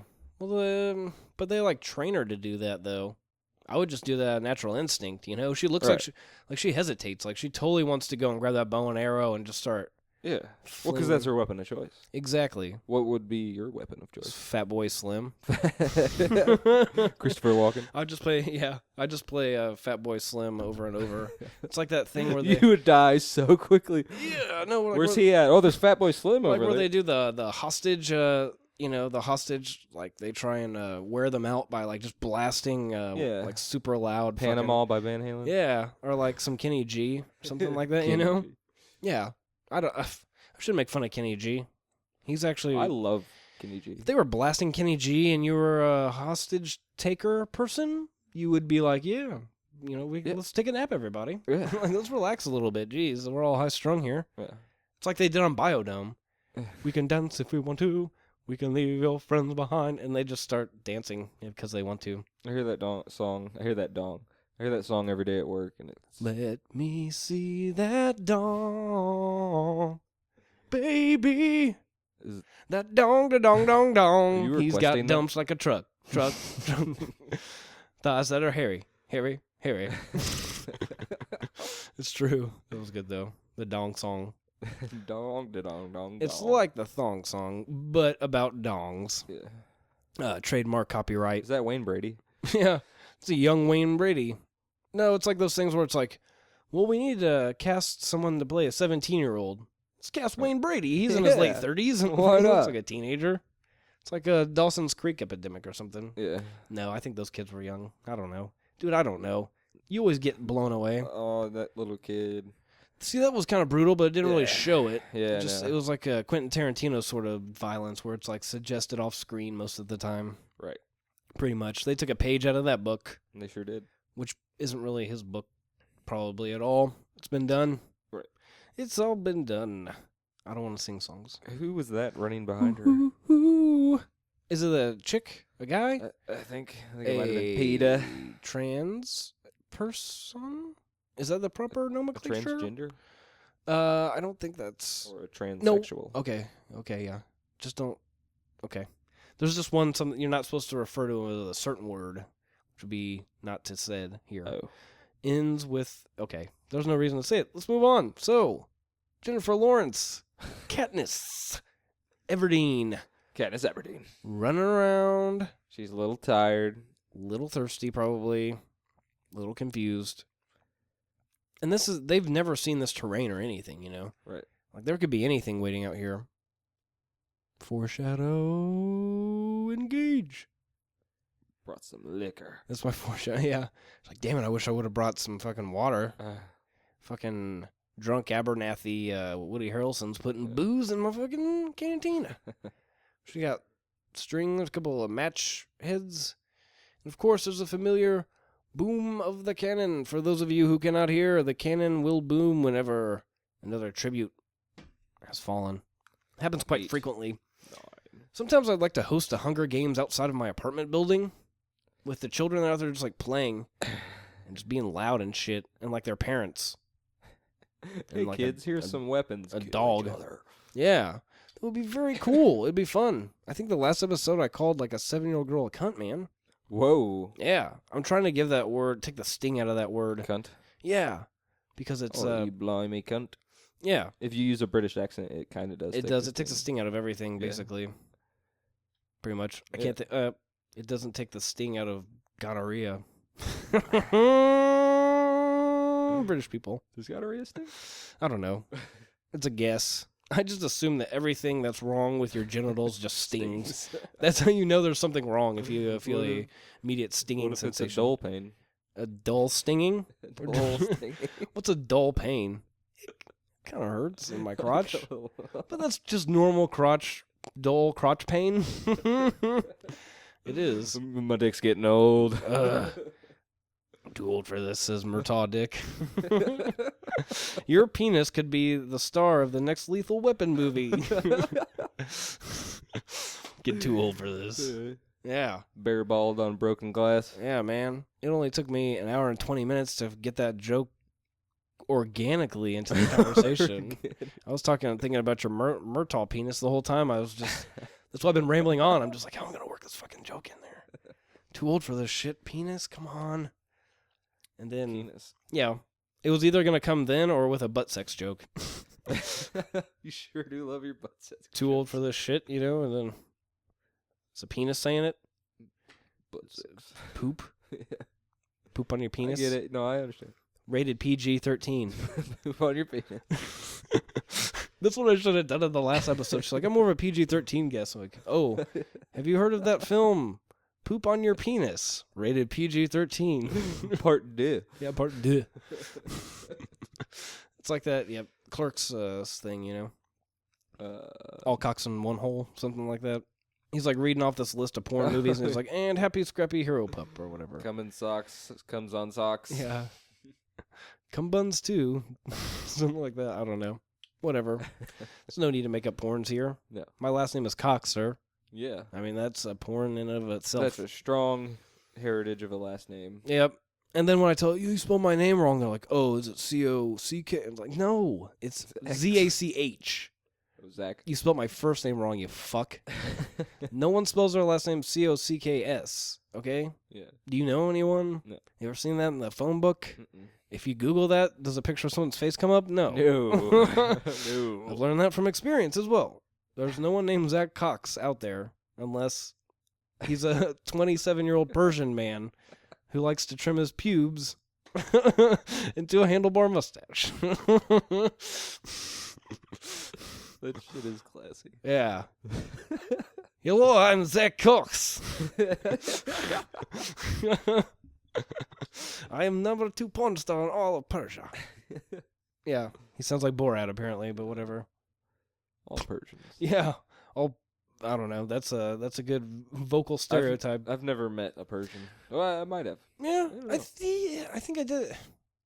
Stereotypically enough, I believe he was the proprietor of the hookah bar I was frequenting. Stereotypes again. Because they help you know the people that own hookah bars. So go ahead and stereotype all you want, kids. Because you'll find all the hookah bar owners you can get your hands around. That's all I got. And you know what? Another thing, I think they were actually selling coke out of there, too. Like, the fucking waiter was just all like... always going... Motherfucker. I mean, for the amount of people that was in there, he really did not need to be moving that fast at all. Right. And he kept... I don't know. It's just shady goings-on. When you've been ensconced in that world... You know. Ensconced? Yeah, I'm going to use that. Go ahead and look that shit up. You know, it's like I got bronzed into a world of drug use. Yeah. But if you've ever been in the drug world, you kind of start to get an eye for the shady people. You know what I mean? Like you kind of... For sure. You're not always right, but more times than not, you're a little more cautious around certain people. Right. And it's because of similar situations you may have encountered while being with shady people. Right. You know, so Drugs can it's do not bad a things. fucking black, white, yellow, red thing. It's a it's a vibe thing. Oh, yeah. It's very mystical. It's like tea leaves and shit. Yeah. You know? Yeah. It's like the sixth sense, seventh sense. Because first you see ghosts and then you could tell people that do cocaine. Right? Isn't that the Right. order of the senses? I believe so. The drug senses. That'd be awesome. This is the fire. She was, for those of you not watching the movie, back to the movie, she's up in this tree. She's been camping out up in this tree while these children massacre one another horribly. Conspire. Mm-hmm. And the Wes Bentley crazy beard guy was like, this shit ain't happening, you know. You can't win like this. Yeah. It's basically cheating. We want to Set see... some shit on fire. So they manipulate the game and set shit on fire. And she gets hit by fire. I think the second movie is called Catching Fire. Yeah. So the circle of life is complete. You know, watching this movie, I'm slightly reminded of Cabin in the Woods. Because of the people manipulating the game show. Oh, yeah. The Hemsworth, one of the Hemsworths is in that. Yeah. It's the other one, Thor. Oh, yeah, he is in that. You're Yep. right. Mm-hmm. He's a big jock guy who You're right. tries to ramp that motorcycle. Always, and dude. smacks I him. always forget about that force field at the very end, and it's Yeah. the best part. I think it's hilarious. Not the best part, but it's one of the better parts. Yeah, I got this. Yeah, you're not expecting that. The other part is when fucking Brad Whitford finally gets to see a merman. Yeah, yes, that is. So that's what they look like. Yeah. And then what is it like on on the boards they have like the names of all the monsters in that movie, and one of them's name is like Steve or something like that. It's just like, what the fuck is that? You know? He And just it's like, annoys you to death. yeah. I'm Steve. How you doing? I'm Steve. You guys hanging out later? Or, what are you doing? No, go away, Steve. Come on, Steve. You guys want? See, you guys are smoking Steve. there. You mind if I? Steve, stop it. Can I smoke that? No, stop it, Steve. We don't weed. My dad told me. God damn it, Steve. My dad told me it's not good, and I should have called the police. But Steve, I you're really God damn it. Steve. That's one of the characters I'm working on. You're welcome. Just debuting on the show. Just developed it right there, so thank you. Get to know Steve. Get to know He's Steve. complex. He's a complex character. He is. You'll learn to grow and love him. Get the cannon ready. They're about to kill. I wish this would turn into like a horror movie. And she just hears something, kill. It's kind of like apocalyptic Dawson's Creek. They're having so Apocalyptic. much fun. Party of Five. Yeah. I don't know. I never really watched Dawson, sir. That's a Chris Brake sort of thing. I drop his name on the show from time to time. Right. He's a good reference when Right. Dawson's Creek is in order. Is he the expert on? I wouldn't. As far as I'm concerned, he's an expert. I mean, On everything. he seems like he knows the ins and outs and places, like the actual places, and he has a lot of knowledge when it comes to Dawson's Creek. So, if you're looking for an authority, someone you can trust to give you accurate information, and if he doesn't have it, he will admit it. Talk to Chris Brake of the Chris Brake Show. Check out chrisbrakeshow.podomatic.com. I believe is still their site. They got podcasts going on over there. Done a recent interview with old Andrew WK. It's pretty cool. So check them out. I don't know why I just did a random plug there, but I'm gonna plug my friend's show right here. why not, man? He's been on the show before. I've been on his sometime. show. They're expanding. We're expanding. I mean, it's an expanding kind of thing. One guy rubs the other sort of thing. Yeah. I just totally put that out correctly with my mouth. Right. So they're chasing her up a tree. Okay, who? They're chasing Jennifer Kato, Lawrence. right? No, they're chasing Jennifer Lawrence up the tree is what you said. Yeah. Okay, yeah, Kato and other people. And is that the girl from Lost? No, it's not. It looks a lot like her. Like who? I forget the actress's name. Claire? Claire. She was that girl's way too young to be Claire. Yeah, I realize that. Yeah. She looks a lot like her, though. Charlie. Charlie. Gosh, Claire. Aaron. Poor Claire. Claire's mom. I don't know. Dude, don't say anything more about Lost. I still have to watch the 6th season. Oh. I've watched all... Dude, the 5th one was, like, intense. It was blowing my mind. I know, it's good. Because they go all back in time and shit, and I was like, this is insane. Hugo writes... Yeah. Have you seen that? Star Wars? Yeah, that's awesome. That's exactly what I would Writes do. the Empire. Yeah, he liked Empire Strikes Back because it's after Star Wars came out, and he went back in time. I wish I could time travel is the gist of that conversation. So this is an integral thing here. The Abernathy drunk Woody Harrelson character sees that Jeremy Lawrence is in trouble. Her leg got burnt by the fire. She is now literally the girl on fire who was the girl on fire. And she is now the girl burnt. Right. So she needs to get sponsors to send her provisions. They'll send you things you need, like burn cream. Ointments, various ointments. bandages. I'm not sure how far that shit goes. Peanut butter and jelly sandwich. Yeah, like fucking drop in a flamethrower and like a tank for me, bro.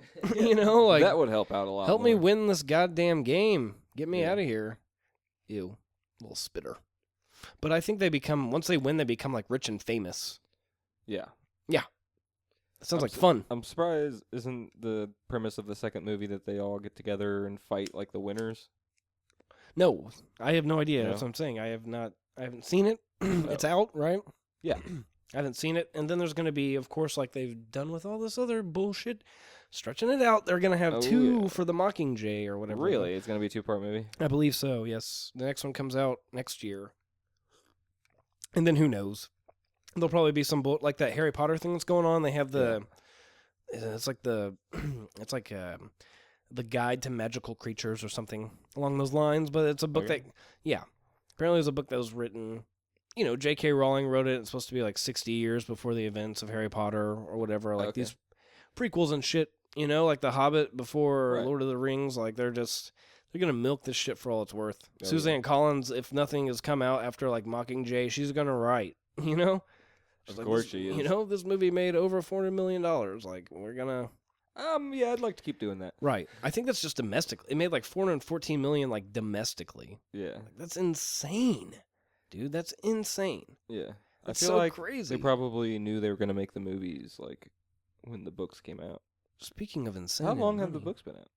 No, I don't think very long. Oh, an unrelated subject completely to the movie, because we're not even talking about it most of the time.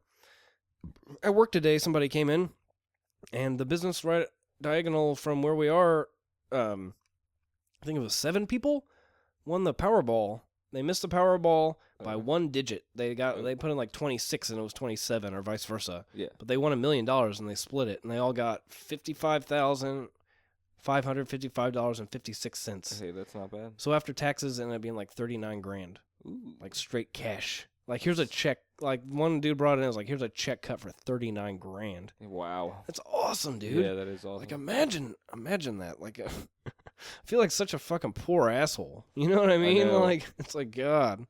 Like, people are just, like, dropping the hat. They're like, oh, I'll pay off my fucking part of my house loan. Or, like, I'll pay off the rest of my car or something. It's like, shit, dude. If I tried to go in and get, like, a $40,000 loan, they'd probably laugh me out of a fucking bank right now. You know what I mean? Sure. Like, I understand I'm not, like, poor. I understand that. But, like, this division is definitely getting larger, and there's no, like, upper middle class and lower middle class. It's starting just to be low class and upper class sort of thing, Right. And that's the theme of life right now. Yes. They're driving this wedge in between. Somewhat of the Hunger Games. Welcome to the allegory of life known as the Hunger Games. Tracker jackers. Ooh, yeah, they're sending out the robotic bees that track the trackers in their arms. Go ahead and read the thing. Filled with poison. Tracker jackers are genetically engineered wasps whose venom causes searing pain. Powerful hallucinations, in extreme cases, death. Buzz, boom, and that's what they do. They go to this this age-old, whatever. What I don't know what you want to call it, a trope or something. You know, this age-old thing they do where they saw the fucking beehive off the tree and just like burst and everything. You know. Yeah. Except these bees can kill people, even if they're not allergic. Because I don't know if you can be. I believe there's I don't know if you deadly can neurotoxin in them. be allergic to genetically. That's hilarious. I know. I don't know if you can be. I didn't do that one on purpose necessarily. Allergic to what, cybernetic bees or something. Yeah. But yeah, would you say they have like some kind of neurological poison? Yeah. Oh, there's and they kind of track the. Apparently, this is a little goofier. One time she's rubbing the whatever, the rough edge of the knife, and then at some point she's rubbing the smooth edge against it. Really? Like in the next cut, you know, like it cuts or something. Right. I don't know. Okay, I don't know when it cut. It could have already cut. Okay. I understand. I don't know, sir, but it's happening regardless. See? Yeah. Do you see out there in listener land? Is that a place? Is that a cheesy place? It sounds like a cheesy fucking place that I created. Listenerland. Welcome to Listener Land, where we listen. Like, that sounds like shit. Who wants to listen to other How people? you doing today? Tell me. Do you really care? Do you really care? I do. I don't believe you. Tracker jackers, engage. Yeah, they're Holy flipping shit, the fuck bees. out. And usually what happens is this. They're just like, oh, but no, this girl gets like mutilated by bees. She gets devoured. It's taken her, right? down. Yeah. Ooh, that's awful. And that's the thing. Katniss Everdeen. What do you want to say? What do I want to say? You're not saying it. What do I want to say? What do you want to say? Tell me. Josh, tell me. She hesitates, like killing people. Oh, right. Or whatever. She's got a conscience? But I know, but like, it's kind of funny because it's like, okay, she hesitates like to directly fucking shoot someone with a bow and arrow. Yeah. She doesn't really hesitate to fucking saw off. Wait, not only that, Well, to got sleep time there. sleep in a tree overnight and just wait, Right. and then saw off this tracker jacker thing to drop on these people and murder them brutally. Right. Like I said, it's some Laura Croft shit, man. Yeah, but what I'm saying is, apparently she doesn't have that much of a conscience. If she'll do that, I mean, that looks way more morbid than like a quick shot to the heart with an arrow or something, you know? Right. Oh, and she steals something off of her. It's the bow. It's the bow. Da-na-na-na-na. Like a bitch, she steals the bow. Floats over her head as she holds it Boo up. doo boop. That bitch don't know. She got the bow. Oh, yeah. Yeah, bow, bow, She's about bow, to- bow, bow, bow, bow, bow, bow, bow, bow, bow, bow. Robin Hood their ass. She is tripping. Peter. Peter. Katniss. Hey, Peter. Katniss and Tell Peter. me how to get out of here. And he's like, Cat. dude, we gotta go. I'm around your face. Is that confusing? William. I think I'm tripping on this tracker jacker shit. Man. Oh, yeah, she is. Tricking on the trap track. So it sounds like. All of a sudden, it turns into a fucking David Fincher film. You're watching like some like 9mm bullshit. Stanley or something. Tucci's like, I have blue hair. Hello. Stanley Tucci looks weird anyway. He doesn't need to add the Yeah. blue hair. No. And now she's from a mining district. Yep. That's how her father died, I believe, in a mining accident. Right? Yeah. Isn't this what's happening right here? Yeah, This is her the- father dying. Do do do in kind of like fast motion. Yep. Goes down. It's a montage. Rumble. Explosion. Soot. Well, that was more than soot. I thought soot was just going to come out of the fucking fireplace, but the entire building Just blew down. blew down pretty much to shit. Is this one of those videos where it's in reverse? Yeah, that's what I was thinking. Cool. That's awesome. I used to love... There was some music video they used to show on MTV when I was younger. And I was The all man's on fire. like, probably. I don't know, man. Do you know what I'm talking about? I would if I saw it, I bet. But it's probably exactly what I'm saying. Yeah. I mean, we probably had relatively some of the same experience. Yeah. Growing up as children, I was into Mortal Kombat Yeah. at a certain point in my life. Yeah. I like to draw. Get over here. Get over here. Go. Yeah, exactly. Finish him. Annihilation. Fatality. Babality. Boobality. Do they have a boobality? No. I remember a babality, just though. made You just that turn up. into a baby. Yeah. Fatality, babality. Reptile baby spitting acid. Get over Yeah. here. What the fuck has this game become? And then all of a sudden, yeah, like it started to get all kind of silly, like the fatalities turned into babalities. Yeah. And all of a sudden there was guys' heads poking out of the, like, you know? It's like, oh man, it used to be a combat of mortals. You know, like Hunger Games, like to the Right. finish, you know, to the death. Right. And all of a sudden they started adding characters like Goro. And Yeah. I'm just kidding. Like the original characters were like the god of thunder and some guy Yeah. that has like a harpoon come out of his hand. Yeah, And a guy who could do karate. yeah, a guy that could do bicycle kick in kicks. the air. He also shot fire out A of his guy that hand. was an actor in a movie that could punch at you Yeah. and look cool in sunglasses. And somehow throw green orbs. Yeah. Johnny Cage, you gotta give me a call. Johnny Cage. If I can get, just gonna put this out there if anybody out there knows Johnny Cage. You mean the actor from the Mortal Kombat? No, movie? just the A guy named Is he not Johnny a- Cage? person. No. If you know the Johnny That's a Cage that can fictional shoot character, green orbs man. out of his hands, contact the Movie Buzzed show. We have a contact area. You can reach us, even if you don't know him. Reach out to us. This is a call to arms, you sons give of us a bitches. call. All of you out there, get on fucking Facebook, like the show, get on Twitter, tweet the show, or like I don't know, find the fucking Tweet that shit with your twat. yeah, find the extra episodes that we have going on. That we have a contest for other episodes. Get a hold of us. You know, you want to win these pictures of supermodels that are scantily clad and books by people that are addicted to movies and that have been script consultants and shit. We don't have any of those. I do. Oh, I do have all these prizes that are available to give Oh, you away. do? I have World War Z poster. That's I amazing. have a fucking 300 Rise of the Empire poster. Whoa. Got books. I got photos of a Playboy bunny actress lady. It sounds good. You call him Lady, there's many things she is, but those are her qualifications. I don't mean to diminish any of my guests in any way. Please don't take that. I'm just trying to ramble off as many as I can. So anyway, get on Twitter at @movie_buzz. Right. Instagram's kind of up in the air right now because my phone's a little weak. Facebook, though, you can talk to us on there.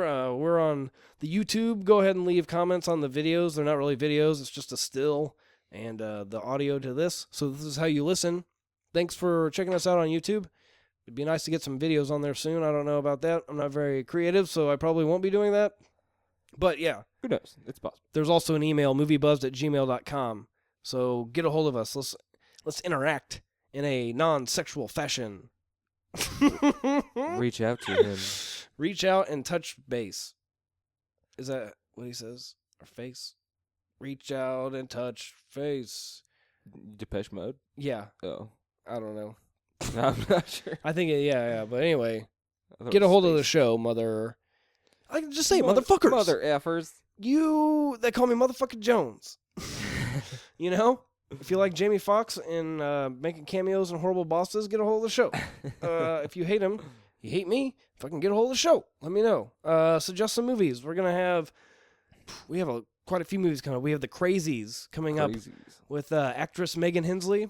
She's been in quite a few projects. She has some things coming out. Game of Thrones. And she's really into coconuts. So lately she's been into coconuts.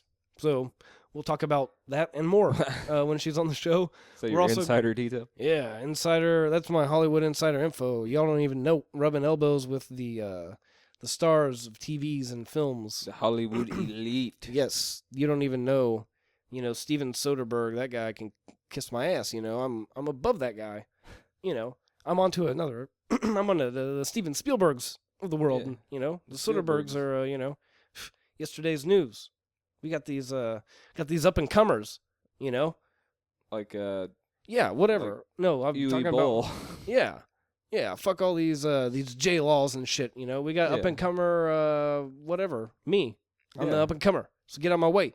Yeah. We've got comedians He's in the next Hunger Games. Yes, I am in all 4. We've got, actors, actresses, writers. I mean, there's Common a whole people. cornucopia, yeah. If you want to sleep with common people like me, check out the show. That's what William Shatner would say, probably. Yeah, something like that. Mm-hmm. But more exaggerated and more drawn out. Right. But yeah, all I'm saying is a little more interaction is always fun. Oh, You yeah. know what I mean? Start talking shit to people. It's a good time. Get on there, fucking troll the shit out of me. I don't care. I hate him. I hate him, the troll. Get on Facebook and send the message, hate him. And I will send you out a prize. One of these plethora of prizes we have, DVDs. There's so many. And books and pictures and lefts and rights and ups and downs. So get a hold of us. So what has happened? Is there the back to the pornucopia? Yeah, back to the. Speaking of stash. pornucopia, Josh, if you were out here, would you, you're up in the tree. You got 5 days under your belt. Yep. Feeling a little lonely. Yeah. Are you asking me if I would masturbate? Yes. I have it written down here. Would you masturbate in Would I the field, masturbate in the field? knowing you were more in the field? No. Knowing How comfortable could you were actually be? more than likely being filmed. Right. No. No? No. Okay. Would you? No. I don't think so. Would anyone? It depends on how long I survived, Because, like, PETA gets down in that cave and shit. If there's still 2 of us after, 30 days or something, chances are I would have masturbated by then. I'm going to masturbate in at least 30 days. And if you're gonna give me a cutoff to where I start masturbating, probably say 10 days. 10 days? 10 days. If I made it safely through 10 days of events, I think I deserve to masturbate. A little downtime. A little. You're gonna be tense as fuck. So just a little bit. Yeah. You wouldn't hold it against me, would you? I mean, no. Because I'd hold it against myself while I masturbated it. That was a filthy old man. That's all I got joke. for you. That's all I got for Filthy you. old man. I'm young and virile, sir. I'm 28 years young, Yeah. as they say. No, you are young. Yeah. Thanks for telling me, guy younger than me. Makes me feel very confident. you're pretty young, man. You're pretty young, dog. Yeah. You got a baby face. I still get carded. It depends. If I grow the beard a little bit, Yeah. rarely am I carded. Yeah. But once I shave the beard, I get like, oh, I have the same problem. you look young. You look good. Sometimes people say, I look good. I'll take it. Man, woman, or child. If I look good, let me know. Or animal.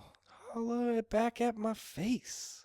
And I will say something nice to you as well. He will. Yeah. It'll probably be a little more awkward and something like nice, you'll say, oh, you're a great host of shows. And I'll say, you have a nice face. Yeah. Or like nice moccasins. Yeah, exactly. Nice belt. Buckle, maybe, even. Depending on what it is. Especially if it's just like a regular rectangular belt buckle. I'll probably compliment that's a it. great buckle. Yeah, exactly. None of that gaudy bullshit. I'm No. sure Jennifer Lawrence has worn a big belt buckle in her time. She probably has. Once or twice, probably. She looks kind of different there. She doesn't look like herself. Yeah. Like the character's changed. She's supposed to be... She's been through some shit.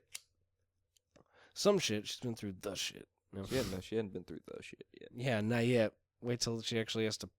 Spoiler alert! Jennifer Lawrence, pile of shit. I'll let you make your own connections. Go ahead. Connect it. She poops on... Yeah, I'm that liking it. one guy. I'm liking it. PETA.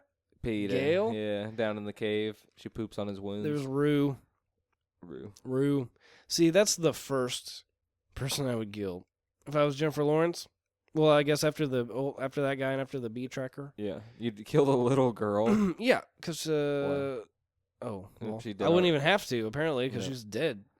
She'd be the easiest fucking target, dude. Yeah. Right? Yeah. I think she might get somebody, but I think she'd be vulnerable to the trust factor. You know what I mean? Right. Like, yeah, I'm on She's your- scared little girl. Yeah, I'm on your side. Like, hey, let's do this together. I stab you. I stab you. Welcome to the Ripper, now I stab the little girls. Do. Dude, this whole fucking movie belongs into like a metal ballad. Yeah, it should be immortalized in a fucking metal album. The Hunger Games, 5 Finger Death Punch. Oh. Hunger Games Volume 2. Mockingjay in your cunt. That's not as good as you think it is. actually that was something I was gonna bring up. Yeah. I was at when I was at that Manson show or whatever. Yeah. I told you about the Mayhem Fest with headlining fucking Manson and Slayer, which is awesome. Cannibal Corpse played, which is a familiar name to all those people who like gore metal or whatever the fuck. I don't know what the genre is exactly. Those of you might know them as like the guy did the voice or he's like the inspiration for Nathan Explosion. Yeah. But they have songs, like literally this guy goes, here we go. He's like, all right, ready for the next one. Fuck her with a knife. and literally all the girls go, yeah! And it was just some, brutal, like, what the fuck? Yeah. And all the ladies, like, loved it. And I was like, Jesus Christ, dude. That is fucking twisted. Yeah, so go ahead and get on it. Cannibal Corpse, we got a Hunger Games whole album for you. Call Fucker with an Arrow or something. Fuck her chest with an arrow. While she's on fire. The girl on fire in the asshole. Yeah. That's all I got. You just throw random curse words in there, Josh. Just any words you like. Go ahead. Dick lips. Dick lips. Yeah. Nice. I like it. Thanks. I like this cursey theme. We can just, just Yeah. throw it out there. Right. Bitch butt titty dicks. Douchepacker. Douche packer. Douchepacker. One So, that packs douches. Apparently you're not supposed douche to, douching is not like a practice that's, It's not a common practice. I guess it's not like it's no longer recognized as something that you should do necessarily. I'm not going to say that's the truth. Please don't take your medical advice from the show. Well, the guy on the radio. If you don't mind. The radio, it's not even the radio. The guy that I had to go out of my way to get on the internet and find and download, he said that people don't douche or something along those lines. So I'm going to go ahead and just assume that means not to. But I just hit the microphone again, but, whatever. I just want to let you know, I heard that douching isn't necessarily... It's not in anymore. So it's not in vogue. So douche packer would actually kind of be like a derogatory thing, What if it wasn't safe anymore? It's like, I'm going to pack this douche. I'm going to pack it away. Just wait till I want to hurt somebody's vagina. Oh, my God. Well, and this is another act of defiance here, by the way. Yeah, giving her a burial. No, talking about douche. Like dressing her up or whatever. Right. Because it's supposed to be a blood sport. Right. It's supposed to be I'll have at it. I'll go at it. Have you run out of things to? There's no time to bury Respond back to me. You're just like, right. Yeah. Next, Mhm. What's your next point? I don't care about that. She's walking away with arrows. Yes, she is. Yeah. Huh? You think people? You think that tree's an oak? So you think that tree's an oak, or maybe How many rings do you think that tree's got? pillow? Oh, Three Three. rings. she They're answered like, her own question. Yeah. No one knows what's going on because they don't watch the movie. I don't think people watch the movie along with me, or us, or whoever the fuck's doing it. But she gives up the 3-finger salute, for Rue that just died. And the District 11 gave up the 3-finger salute for a fallen comrade. And then I think that's her dad.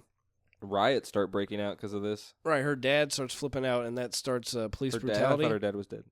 Oh, no, Rue. Oh, Rue's dad. Gotcha. Yeah, not, unless they have the same dad. Oh, my. That's a twist they don't tell you about.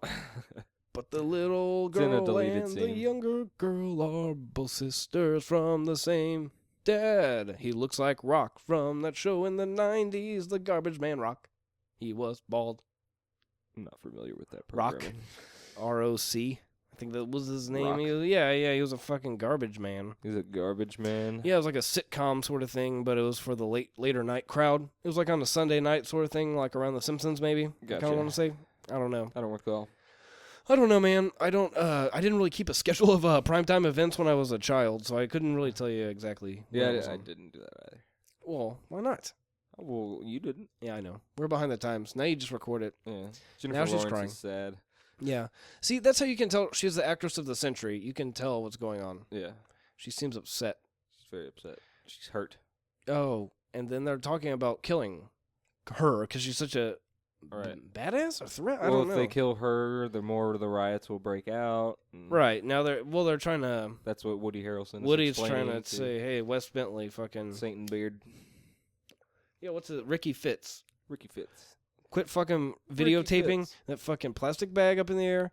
Get your ass over. Get your well-groomed ass over here. I have something to speak of you about. Speak about with you. How about that? You're not supposed to end a sentence with a preposition. No. Nor are you supposed to just jumble words together. Yeah. And just, into random nonsense. Yoda it out there. That's what I call it, sir. Got a special gift for, speaking of Star Wars, I have a special gift for someone for their wedding. Ooh. Yeah, I've never met him. Never met him. But You've never met him. I work his wife, soon to be wife, is my manager. Okay. And I know more what to get him than her because apparently he likes Star Wars and comics. Okay. And I asked the other day, I was like, what kind of comic heroes? Like, who does he like? Yeah. She said, Batman, Superman, or any of the obscure ones. Yeah. Like, you realize 99% of comic books are the obscure Very characters. obscure, like, Jesus, there's like a Doctor Strange movie coming out, and people are like, who the fuck is that? Yeah, like, not that he's just they super made a obscure. Doctor Strange movie, really? Yeah. And they're all, Ant-Man with Paul Rudd. I heard they were going to make a Venom movie. That would be very cool. Yes, I would love to see that. Ooh, comics. I know. I've been reading a lot of Batman in my bathroom lately. I just finished The Killing Joke. Batman on the Poopers. For like the, whateverth time. Yeah, I love that one. It was a good one. It was really good. I love it when they get Jim Gordon all naked, the police commissioner, and they like his little like gnome people. And they put a little collar on him. Yeah, and they're all like cherubs. Hey. Mm-hmm. And they have like little wings on their backs. Yeah. And they're just parading around naked, showing him pictures of his daughter's brutal beating and shooting. Yeah, I would extremely enjoy to see a movie adaptation of The Killing Joke. Wow. We were just talking about the brutal beating and shooting a woman. You're like, you know what? I'd really like to see that depicted on film because I don't think they've done it quite enough. They don't show it. They don't show it to the audience at least. They only show it to Gordon. Yeah, like they suggest that he says that he takes fucking pictures, and then shows them. But yeah. Regardless, that would be a good. I'm really looking forward to the new Batman. That's what we were talking about earlier. And they're doing I feel like, from what I've gathered, the adaptation will be more of like a Dark Knight Returns in the comics. Yes. For those of you who are not nerds or don't read, Batman's gone for like 10 years, and then comes back and then starts it's pretty awesome. He's an old man. Yeah. But tree rock boy. Yeah, this is great too. His fucking camouflage. He puts like I don't know how he has that kind of. He's been training. They showed him do it earlier, but he can look like the Thing, sort of. Right. He can like put moss and shit on his face. He looks just like Michael Chiklis. Yeah, if he just closes his eyes. It works. But yeah, the new Batman. Everyone's poo-pooing fucking Ben Affleck. And for those of you that are, I want to tell you to shut your fucking mouths because you have no idea what you're talking about. And it's always obvious because the people are like, oh, Affleck. Like either A, they have no idea about like, okay, they're like, oh, he was in Flash. Or, see, I don't even know what I'm talking about. Daredevil. That shit was, like, 15 years ago or some bullshit? Like, he's been in way better stuff since then, even before then, that doesn't define the fucking guy's career. Like, he's been in bombs just like anybody else. For sure. The guy still makes bank. Have you seen the way he looks? Like, he fucking is ripped right now. I think he could pull off Batman. And the new suit looks badass. And the guy, like, has nothing but appreciation for the character itself, he wants nothing more than to like represent this guy to the best of his himself abilities. Is a huge nerd and exactly. comic book fan. And like he's already gone all out in training and shit, and like, he mulled over the decision and shit, like he wants to make sure he's gonna do it right. Yeah. And I think he's at the perfect age where he can do this, where it's like Batman's been gone for like 10 years and he comes back, he's a little older, he still is wise, but like he needs to fight Superman. Yeah. Except they named it Dawn of Justice, which sounds stupid. Yeah, I don't really like that title. But I mean, like, it kind of alludes to a Justice League movie coming out. Yeah, the Dawn of Justice League movie. Right. Right? It's Batman and Superman Dawn of Justice. Oh, yes, it's okay.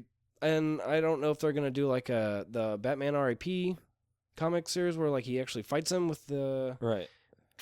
with the fucking, he was like a suit of lead armor or whatever. Right. But they had some, I thought I saw some pictures of some toys that had him in like a kryptonite sort of like armor. Yeah, I think sort of Batman thing. would get his hand on some kryptonite. So hopefully it doesn't look all cheesy. He does his research. You know what I mean? Yeah. Like the Superman movies look kind of cheesed out a little bit. The most recent one was about the best. Never saw it. It's not too bad, but the ones before that with like Brandon Routh and stuff, Yeah. like they were real Kevin kind of Spacey. Yeah. Jesse Eisenberg is going to be Lex Luthor. Really? Yeah. Yeah. What? Yeah. He's going to be a little younger, clearly. A little younger Lex Luthor. Yeah. I'll give him a chance. He was in Social Network, you know? Yeah, he was. I don't know. That kid, Adventureland. yeah, that kid, Zombieland. that kid, I don't know. He just strikes me weird. I don't know how to take him sometimes. Sometimes he's really good, but it seems like a lot of the time he's kind of like, he seems like he's pretentious in real life. And maybe that's just, he can't help that, you know, like I give out this, apparently this vibe of like awkwardness, you know?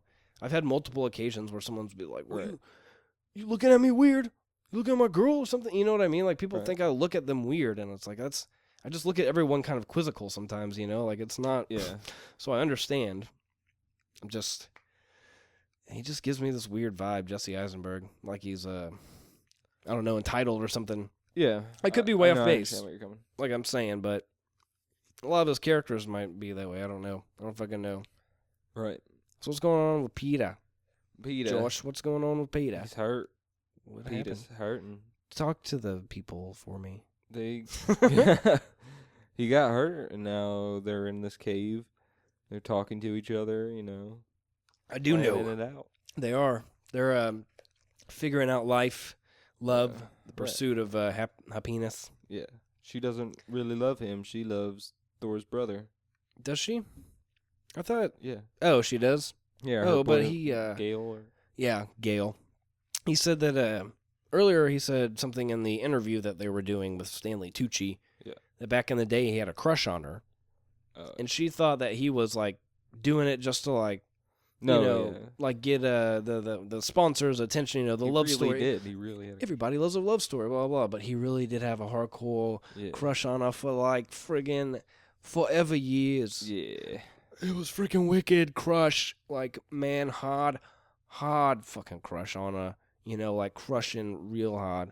He like is raging in his pants hole. Right, like he'd go outside and he had fucking leftover bread and he was going to give to the pigs. He threw it out to her on the street. He's fucking noble, man.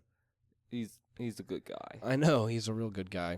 Peter from the block. You know Peter. He's Peter. just Peter from the block. Peter fucking Pumpkin- asshole eater. Asshole eater. I don't know, it's some Boston nickname. Something like that. Peter asshole eater. Peter. Yeah, there you go. And there's It's Gale. just- yeah. Gale's getting his heart broken because she's kissing He's like, Peter. I wish I wasn't Thor. She's kissing him because she thinks that he's dying. Not because she's like, we should get into a serious relationship once this game concludes and there's only one of us left living. Also, the sponsors be watching. Right. Have they gotten to the part, is it down to just the 3 now? Have they announced the special I don't believe they have. The little No, special They have not. caveat or whatever? They're just going to let him cuddle for a little bit. Oh, poor baby boy. He's lonely and cold, but not anymore. He's got the love of a woman. Oh, yeah. Who is just sitting there staring at him. Or at the my wall. boyfriend. She's like staring at the wall. What have I done? What have I done? What am I going to do? I don't know. Apparently this is a long moment in the movie of silence as well. Because I haven't seen a fucking subtitle I for have not either. decades. That's a long time, Josh, for no subtitles. That's it. What is this thing that's like outside in the field? It's like, it looks like a That's space shuttle. Yeah. How many people are left? It's Is it the 4? cornucopia I understand. part of the... But it's it looks like a Yeah, it's like a Thanksgiving shed. thing. Yeah. Like a cornucopia. I understand what a cornucopia is, but I'm just No, I saying don't think you do. the thing looks like a fucking shed. Like a It metal does. shed. Looks like a space age shed. Oh, and there goes a young girl grabbing a number 5 pouch. She got it. Engage. Number 5. Oh, and now Katniss is going. How did they know there's no mine? Oh, yeah, they exploded the mines earlier. Yeah. If you were paying attention like we were, you would know. She runs out, grabs her district's number, and she gets a knife to the head. It cuts her a little bit. Oh, dude, you got to be fast drawing that bow. You know, like if you're gonna use that as your main weapon, Oh, yeah. you're gonna get fucked. So you better be quick. At close range, just stab them with the arrow. Yeah. I'll just have an arrow on my side. This is crazy, except it doesn't show. Like I want to see her, like Saving Private Ryan style. Yeah. Just slowly Slide into like, that'd be Right. awesome. But no, Uh-uh. nope. She's just kind of PG-13 rating, Yeah. Is this? Oh, okay. I guess it would have to be PG-13, right? I think. Oh, and she puts in. She should take her shot right now. She has her knife right on Jennifer Lawrence's throat. I forget this girl's Yeah. name. It doesn't matter. It's unimportant. It's She's what you get for talking shit. some side character, whatever. But she's got Katniss Everdeen, the overall favorite, pretty much, at knife to throat status or something like that. I'm not sure what that means. And it's funny because she's like struggling. Like if someone had a knife to your throat, I would not be struggling against that shit. Yeah. Just I don't know, common observation, I would say. Ooh, yeah, and Is this that guy's all protecting her because she was Rue. from the same district, yeah. Rue Oh, died. yeah. And he It's thinks the that other she tribute for his district. Can... Word. Say her name. Won't do it. I don't know. She did now. She dead now, dog. Well, guess what? Josh. You just get this one. Just this time. Faru. He could... I don't know what he sounds like. You called out to me? Faru! Maybe that's what he... You get this one for... He sounds a little like this. You get this one for Rue. You little minx. Now get on. Just with this yourself. one, 12. Just this one. 12 you shall carry on. You know my name. If you say her name, it gives her the power of having that name which was said. Indeed. It's a damn fucking tragedy. Okay. Just rubbing some ointment on his wounds. You entertain people. I will chug this beer and Me. I should entertain people. And we'll meet in the middle. All right. Yes. You chug that beer. You got any kind of happenings that have happened to you in the past couple of funny days? Yeah. Something silly that happened. On to you? the note of the police, like our story earlier, I saw a man get arrested today in the back of my work. I'm not really sure what for, but I think he was a purse snatcher. But 4 cop cars was necessary for this. Was it at your work? It was the parking lot right by my work. There's something in this tecate. What? It's not cerveza. I don't know what it is. It's like the Goldschlager of beer, apparently, and there's just like flecks of stuff in it. I don't know. Aluminum not good. flex. Mm. But yeah, someone got arrested at my work. Sweet. How'd that go? Not good for that guy, I imagine. Pretty entertaining for a dick face. Right. Right, okay, cool. You know what's going to happen? What? I'm going to belch. I'm going to apologize for that, and we're going to see something magical happen. What's that? The sun coming up over the mountains. That's beautiful. Cuddling of underage people. Yeah. This is one step away from something more. Something know. much more. Something more beautiful. You're so much better, Peter. Oh my God. Oh my God, look at that. I hardly feel anything. Get the wound stapler. We could go. That'd be awesome if she had to staple his wound together. I'd pay at least $3. I would To pay watch. $7 for that to be included in this movie. Really? An extra 7? Yeah, just $7 to like the filmmakers. Oh, okay. Here's $7. Buy a staple gun. I'll give you a staple gun. I'll add $7 on top of the base salary you're already making. Yeah. If you show them staple his wound together. Deal or no deal. I'd probably get security called on me. No deal, Howie Mandel. I get security called on me, son of a bitch. He's on that America's Got Talent there. Howie Mandel? Yeah, and Really? Howard Stern. I did not know. And Scary Spice. Mel B. Really? And what's her name? Christy Yamaguchi? Brinkley something. I don't know. No, that's not her name. It's a chick from Project Runway. Elvita Zane. Heidi Klum. There you go. It's funny to see Howard Stern on there. I was talking about the other day because it's like, he's normally fucking Howard Stern. Yeah, right. So like then he's on there and it's like these little kids doing talents and stuff and he's just like, oh, Yeah. I just wanted to be like, honey, you know what? we're gonna need you to bend your bare ass over so we can throw some Right. cold cuts at you and make sure they stick first. Maybe that's a talent you could use. Like, Yeah. he's always like, he definitely has to like tame it down, but he's still like, Howard Stern. yeah, he's damn fucking entertaining. You know what I mean? Like he's pretty entertaining. Yeah. And he's just like kind of a genuine guy. It seems like, you know what I mean? Indeed. Like, it doesn't really seem like he's putting on some kind of, like, persona or whatever. It's like... He's just Howard Stern, for sure. Yeah, exactly. And he's like, he knows how to tone it down when he's making, a couple $1 million on a contract or something. You know what I mean? Yeah. Like, his radio show's huge. He is a professional. He didn't have to do this show, but fuck it. You're Right. getting paid all this money and shit. You're not going to be, like... It's a different format. Right. He doesn't need to be vulgar. It's like if I got a show on NBC... CBS, ABC, anybody out there want a charismatic host for a show, I can do it.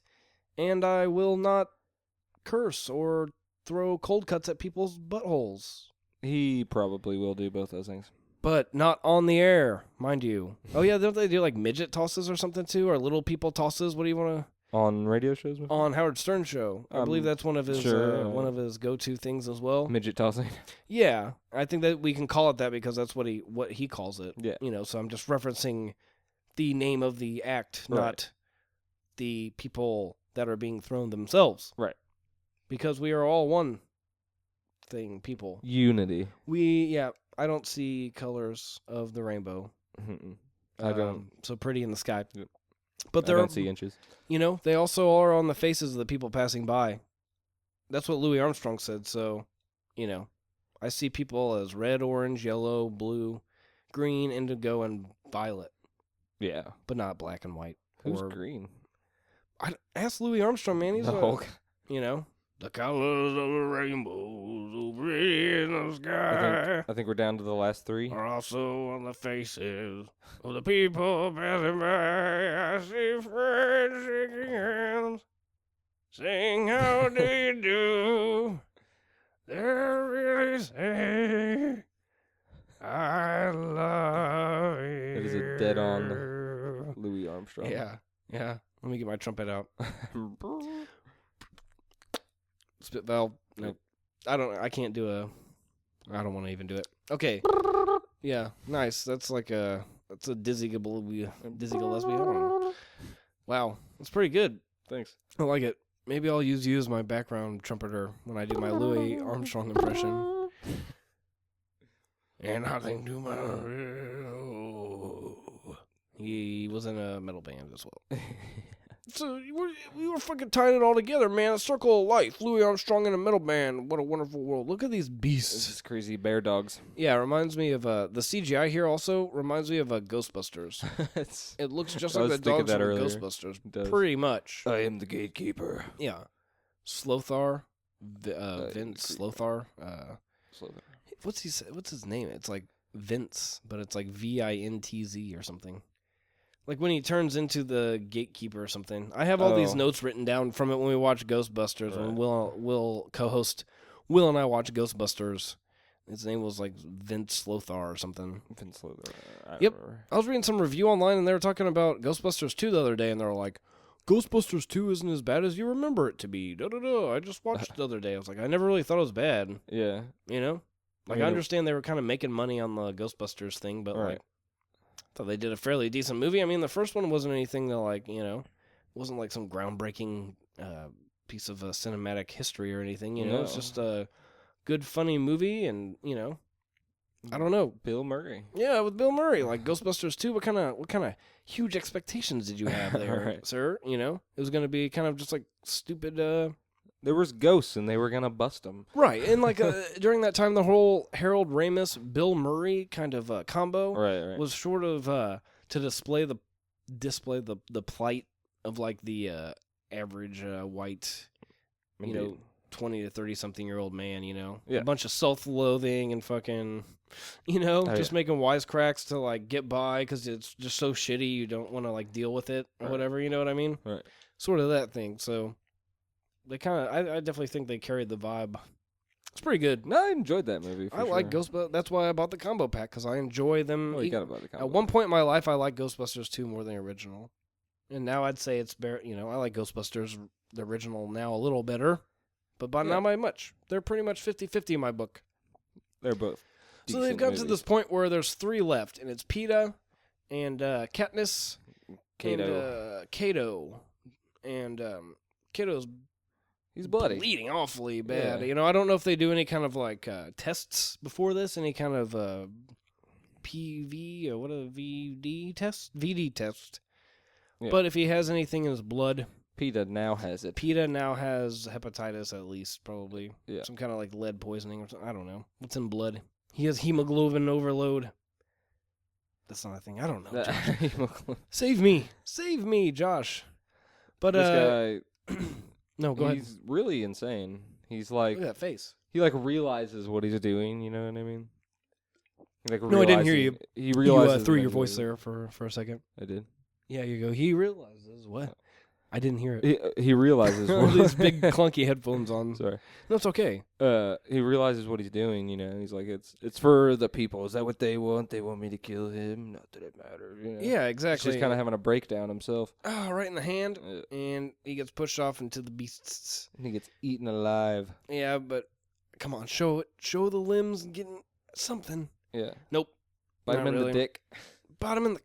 That one's eating his dick right Please. See, even they say it on screen. Please bite him in the cock. No, he's getting tore up, and he's begging Katniss to fucking shoot him. Yeah. And she has mercy on him. Yeah. I guess. She probably only had to wait like 5 more seconds anyway, Yeah. Oh, do they only He's eat dead now. when it's alive? They only eat live flesh? They only eat it if it's on the ground. And alive. It's alive, yes. Then they ran. That's what they did. That's kind of a They weird... pulled off chunks, What are these animals? I'm sure they explain them in the book. Maybe I should get on a They're all like fire expert or something. They're all like generated animals, like computer generated animals. Right. It's very strange. No, I'm in the Like what they're called? In the movie, they're computer generated as well as like in the No, in the game, in the Hunger Games. Okay, so like they type it up on the computer. In the world of the Hunger Games, they are a program. Right. Okay. As far as I believe. Is that what you believe? That's what I'm assuming. And well, it seems like that. I was gonna say the definition of belief is faith is a belief on value without knowledge. I don't know. Without proof. Yeah, let's go there. Faith. Yeah. So God, man. God, dude. God, man, dude. Think about God for a minute. God, Peter. Like, if you could wrap your brain around God, then, like... I don't think I'd have a brain anymore. I know. You'd be so smart. You can even, like, communicate with people. So, good luck trying to understand them, people who are trying to understand God. Right. No, Peter's like... Right. Go ahead and kill me. So basically what's happening is, yes, we're going to get to the religious thing because it's happened here. Okay. It is. No, he's self-sacrifice. Right. Okay. PETA represents Jesus. Right. Okay. Sort of. I don't know. Sure. And they're about to sacrifice each other. She's got some poison berries. Yeah, she's like, let's both eat these. She's like, let's kill. Kill or be killed, motherfucker. No one wins the Hunger Only Games. one of us can go home. See, they fucked with him, though. They first said 2 people from the same district can go home. Yeah. And then they got down to it, and then they're like, you know what? The original rules apply. Only one person. Yeah. Only one person. I don't know if they do it in the movie. They allowed team-ups. Right. Yeah, they do it in the movie. Okay, because I know it was in the book. Yeah.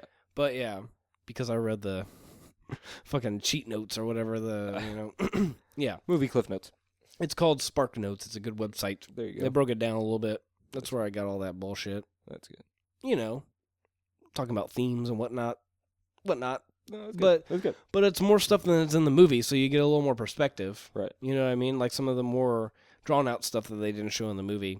So I didn't know if they did that, but things mean and whatnot. Exactly. Symbolism. Yeah, they of course in the book they go a little more in depth or whatnot. Yeah. But I didn't know if they did the thing where they apparently they did, but they said, okay, 2 people can win the games if they're from the same district.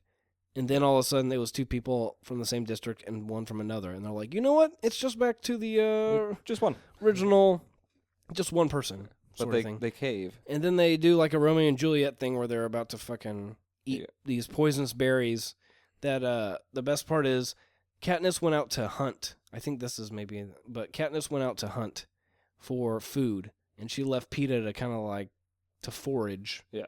And that's what he foraged, fucking poisonous berries. Yeah. You know? Like, she apparently immediately knew about it, yeah. And this guy, Crane, you can't see it. He's Wes Bentley. He's Ricky Fitz in American Psycho, or American Beauty. Yeah. Yeah, he's not an American Psycho. He is not. Those are two different films. The most But, beautiful yeah, thing I've ever seen. Exactly. Ricky Fitz, you know. He is in trouble. Basically, he he's like running the program, sort of. He's like you want to call him like the director almost of the programming. Yeah. But his boss is not happy. his job is to make the Hunger Games more interesting than they were last year, you know? Like, he has to keep ratings up, he has to keep things interesting, blah, blah, blah. And he made all these changes at the last minute, you know? He's like, okay, 2 people, then 1, blah, and it didn't make it more interesting, apparently. Right. Or at least not interesting enough. So they locked him in a room with the poisonous berries. Now, like, you should probably eat these. You should go ahead and Basically, kill yeah. yourself. Wink, wink, nod, nod, hint, hint sort of thing. That's what's happening.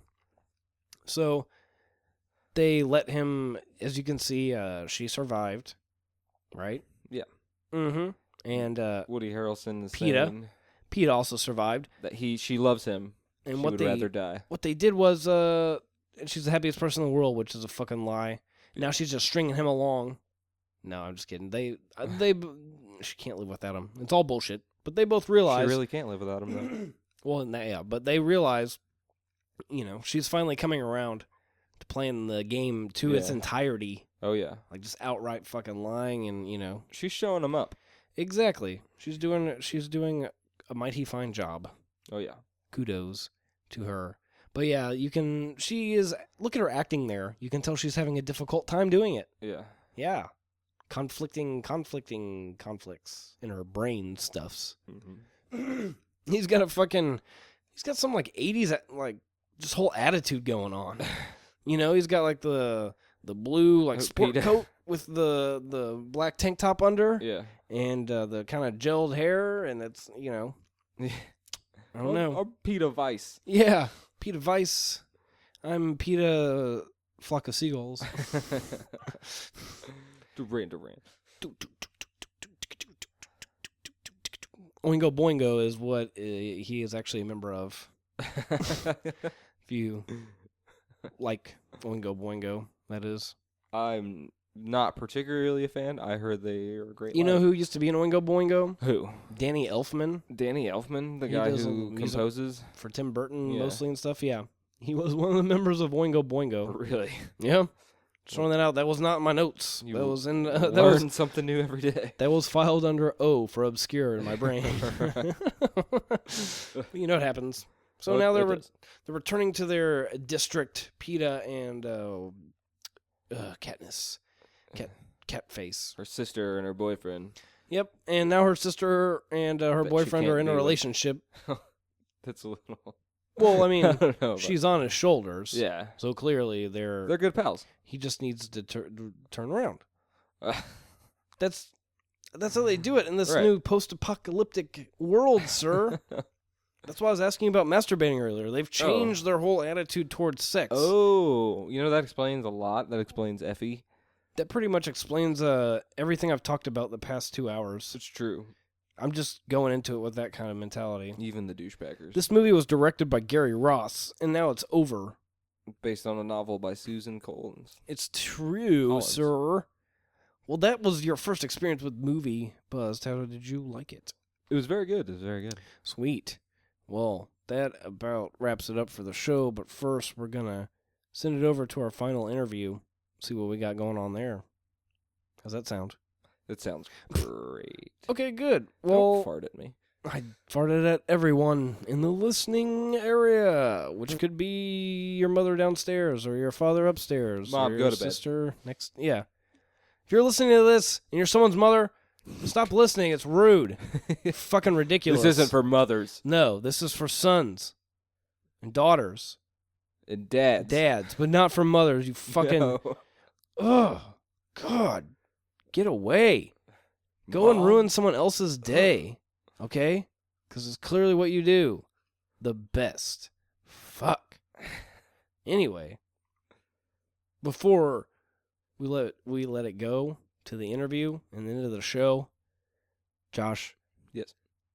These people out here need to get on Twitter. They need to get on Twitter, yes, you're right. Movie_buzz. There's also a Facebook page that needs to be liked. It just needs to be clicked. The Instagram. Click on it.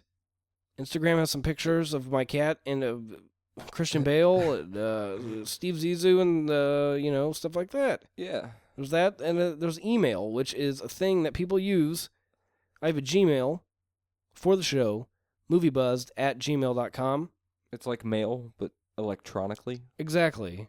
And finally, check out Team Procreate. They are our gracious hosts. They're definitely here for the show and for many other artists. Thank you. And for people who like to do things that are fun. Yeah. So thank you.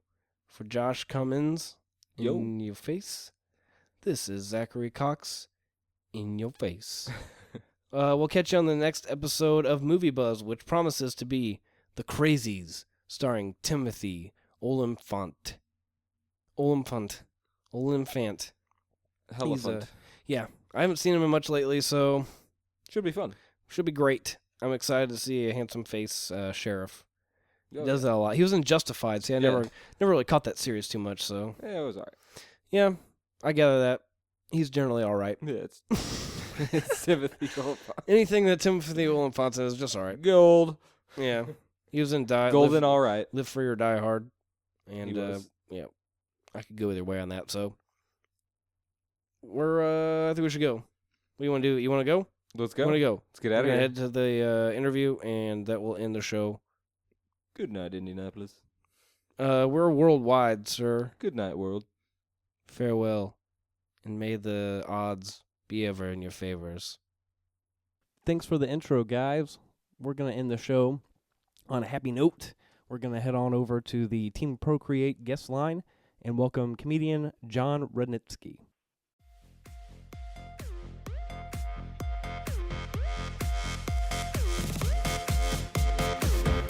I've been rejected by like 14 women tonight. You think it's a lesbian bar? The promoter should have mentioned that, don't you think? Kind of crazy that he didn't. Plus, it's really dark out there and you can't see my jawline, which I think is one of my selling points. Think I need more deodorant? What do you think? More cologne? I need to get laid tonight. I haven't been inside a woman since Nelly wore that Band-Aid. You think it's healed by now? That cut he had under his eye? I'm gonna text my ex. Probably shouldn't, right? Yeah, I'm gonna do it anyway. Can we get some blow? I desperately need some blow. But first, let me take a dick pic.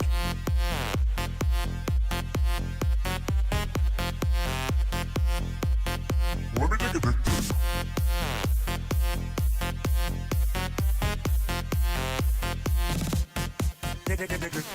Get the fuck away from me, I don't have any cash. What is Crimea? I mean, like, Crimea River, am I right? You think it's weird Kelly didn't respond to me? Probably shouldn't have included my balls. I think they need Botox. Can you do that? It is looking a little tiny. It's just the mushroom tip. Like a frightened turtle still in its shell. Maybe I should give it a couple tugs. Then, let me take another dick pic.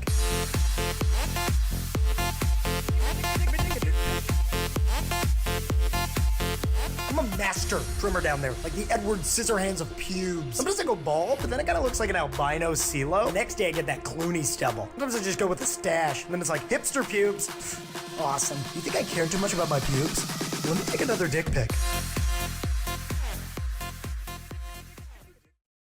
Hey, how you doing? Pretty good. How are you, sir? I'm good. Thank you for having me. No, thank you for being on. Yeah, we just queued up some dick pic. So, do you consider yourself like a parody type? I don't know. What's your style of comedy? You know, I've been doing stand up for a little while, and I've done other videos, but the parodies just happen to be the ones that get attention because they hit on something that's trendy at the moment. So those are the things that I've had the most success with. Right. It is never my goal to be the YouTube parody guy. I don't think I am quite that. Not quite the guy yet. I think I might be an icon in the gay community, though, because dick pic is, like, really taken off in gay clubs and gay bars. Oh, wow. I periodically get text messages and things like, I'm my gay friend, or hey, I'm at a gay bar in D.C., and they're playing dick pic on the big screen or whatever, That's the demographic it's ended up, that particular song has ended up hitting with. But each video's kind of had a different thing. I hit a different group of people. Right. It sounds like an unintentional bonus, sort of. Yeah, totally. Absolutely. You're pretty well known for your parodies, you'd say mostly, but so what's your stand-up?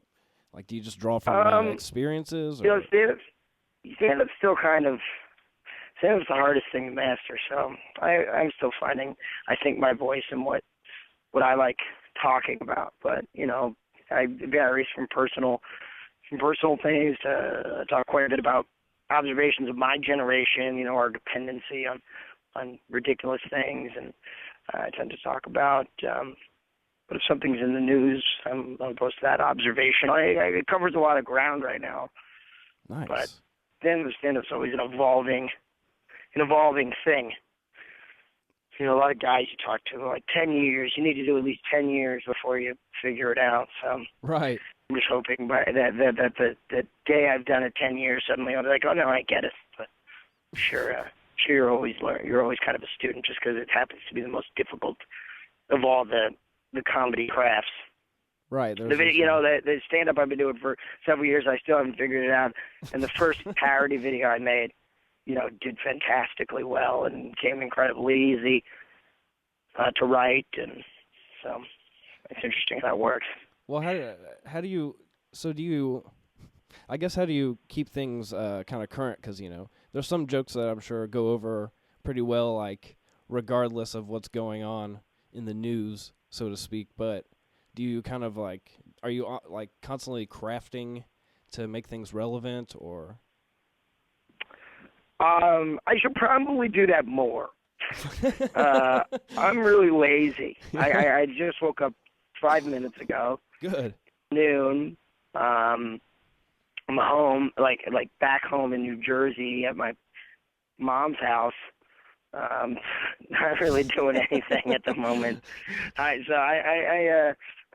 going to the city later to do a show, but the truth is, I really should write more material, more stand-up. Stand-up kind of is a constant struggle for me. So, but every once in a while, if you think of something, or you find things on stage, if I'm having a good night, I should say, and I'm really free-flowing and I'm doing something I've already done 100 times, but I'm feeling like it's the first time I'm saying it because it's just going well, and suddenly something new comes out, then that can evolve, and that can become a button to the joke or a new addition.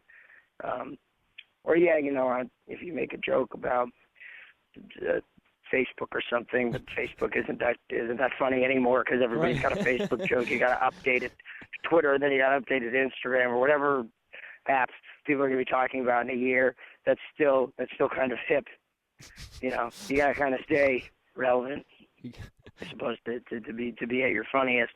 And I guess that's why the parodies do hit hard, because they're so right in the moment. Right. And then they're a flash of the pan, though. That's the other issue, is that they're gone really quickly, too.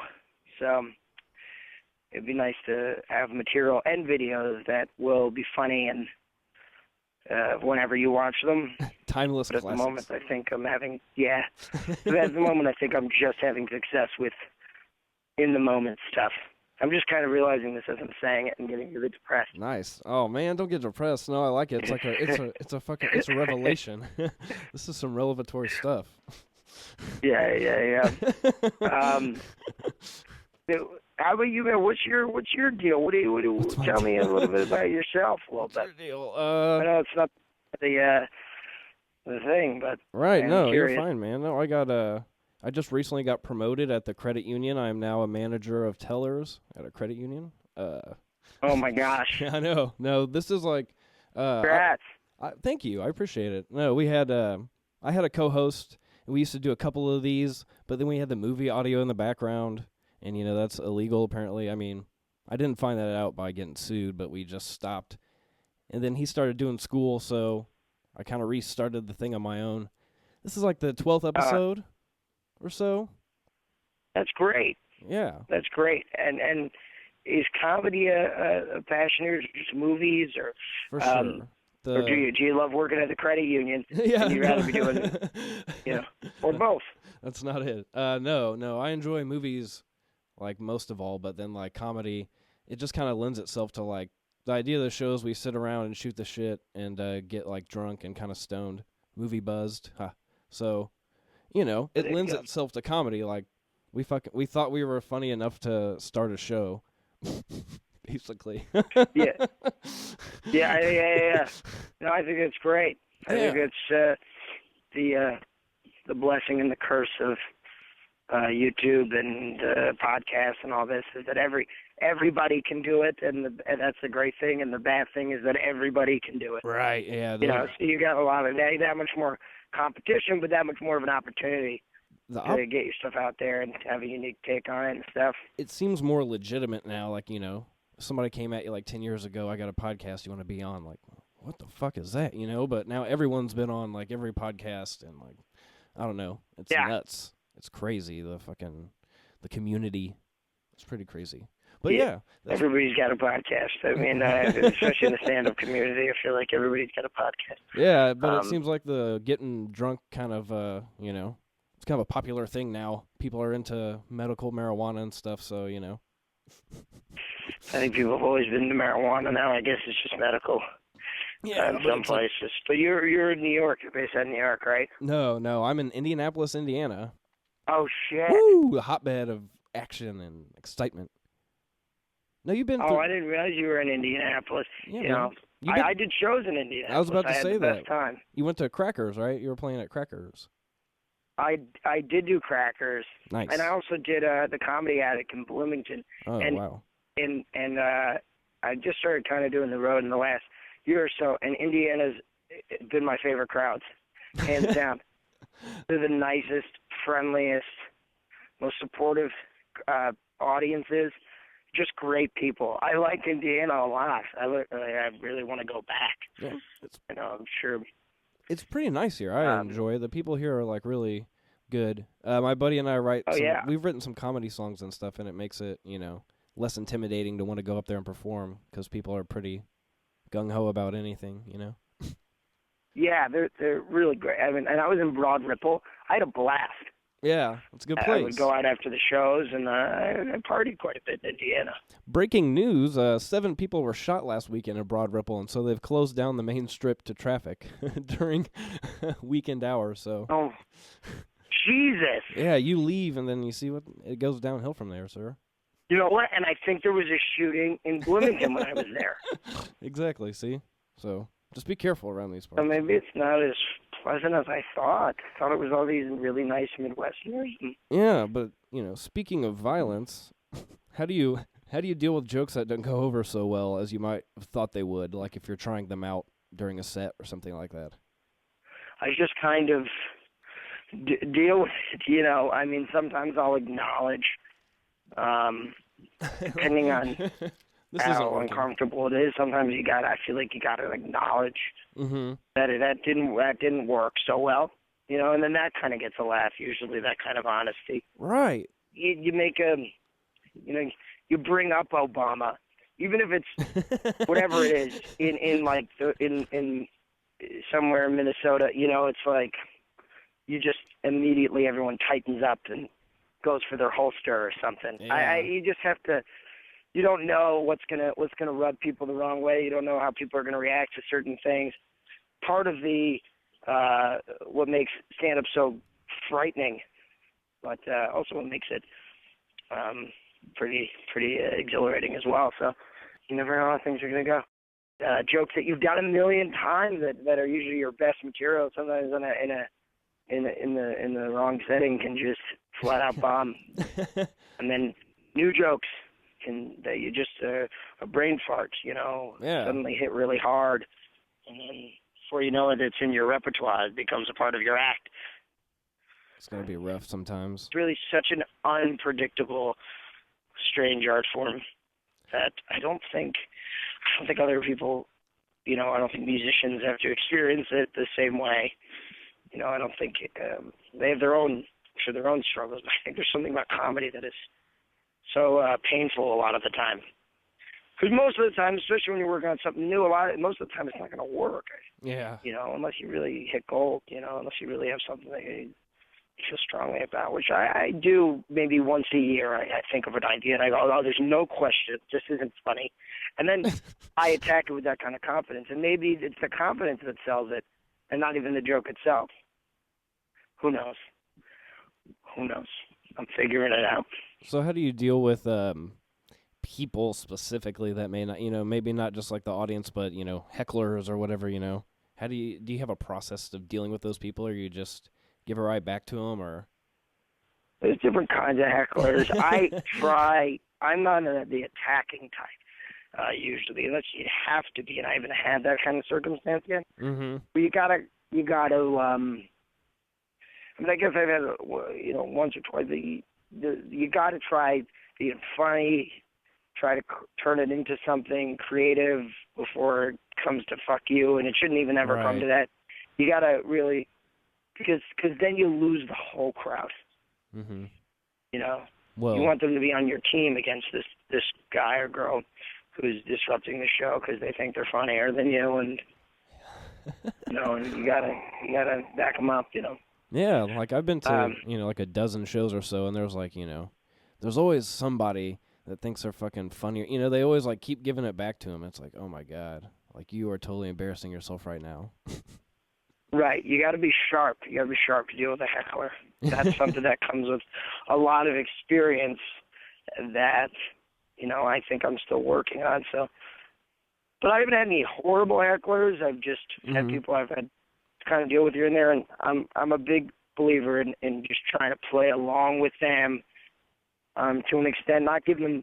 Then that's a fine line, because then they start to think, oh, okay, so I can be a part of a show. And yeah. so it's a hard thing, but you also don't want to lose the crowd by arguing with somebody and coming off like an asshole. Yeah. Because, It's just, it's like I have something prepared here, sir, or ma'am, whatever, what have you. Like I have a routine I'm trying to get through here. You don't have to be like the old, I don't come to your job and tell you what to do sort of thing. Right, exactly. Which would be awesome. You should do that sometime. Yeah. Yeah. So that would be nice. I'll come down to the credit union. Well, yeah, great. Start interviewing me about fucking process, money handling processes. Well, you got the promotion, and you're making money. Woo! And then you get to do this on the side. That's questionable. I just do this, and I don't make any money. Yeah. So that's a give and take, my friend. I try. So, it's all about moving to either of the coasts. Most people are doing it there. Exactly. It's you and Bob and Tom. Yeah. Robert and Thomas, they're good guys, man. I hang out with them. Do you really or no? No. I have a Bob and Tom golf bag. I've never actually listened to Bob and Tom. I know it's a crime, but when I was the two times I was in Indiana, the headliners that I opened for both had to go on Bob and Tom, and apparently they're very popular. I know they're syndicated throughout the country. I just never listened to them. They were like cutting edge, like whatever, fucking 30 years ago, 40 years, something like that, like back in the 80s. But it's just strange. They've been like the staple around here for a while, so they've kind of grown stale on me, I suppose. They still like call it like poop and like the male member and things like that. Oh yeah, the male member. Yeah, classy. Jesus. That's why I love this format, because I can say like whatever I want. I can't think of I can say. You couldn't think of a single curse word because you're a proper guy. I was gonna bust out the C word. Midwestern gentleman, I can say things like dick pic, brought to you by John Raditsky. So, how do you choose what you're going to parody? Is it just because it's like relevant, or? Because I'm interested in it, or I have the idea. If I am watching a show, that I'm really into, I just become obsessed with it. I start impersonating the lead character, and then I go, and then I get it down, and I'm like, what's the funniest idea I could do with this show? Right, like what's the thing I'm most fascinated by this show? And how can I twist it and make it even more relevant? See,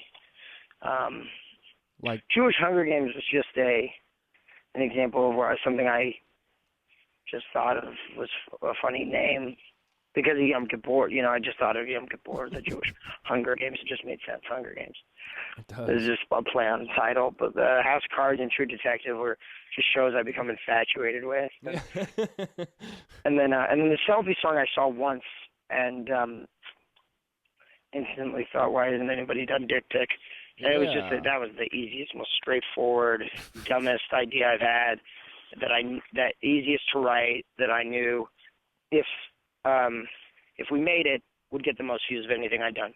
Yeah. Because it would just be so simple and lowbrow and easy, and it's already hitting on something that the original video at the time had like 40 million views.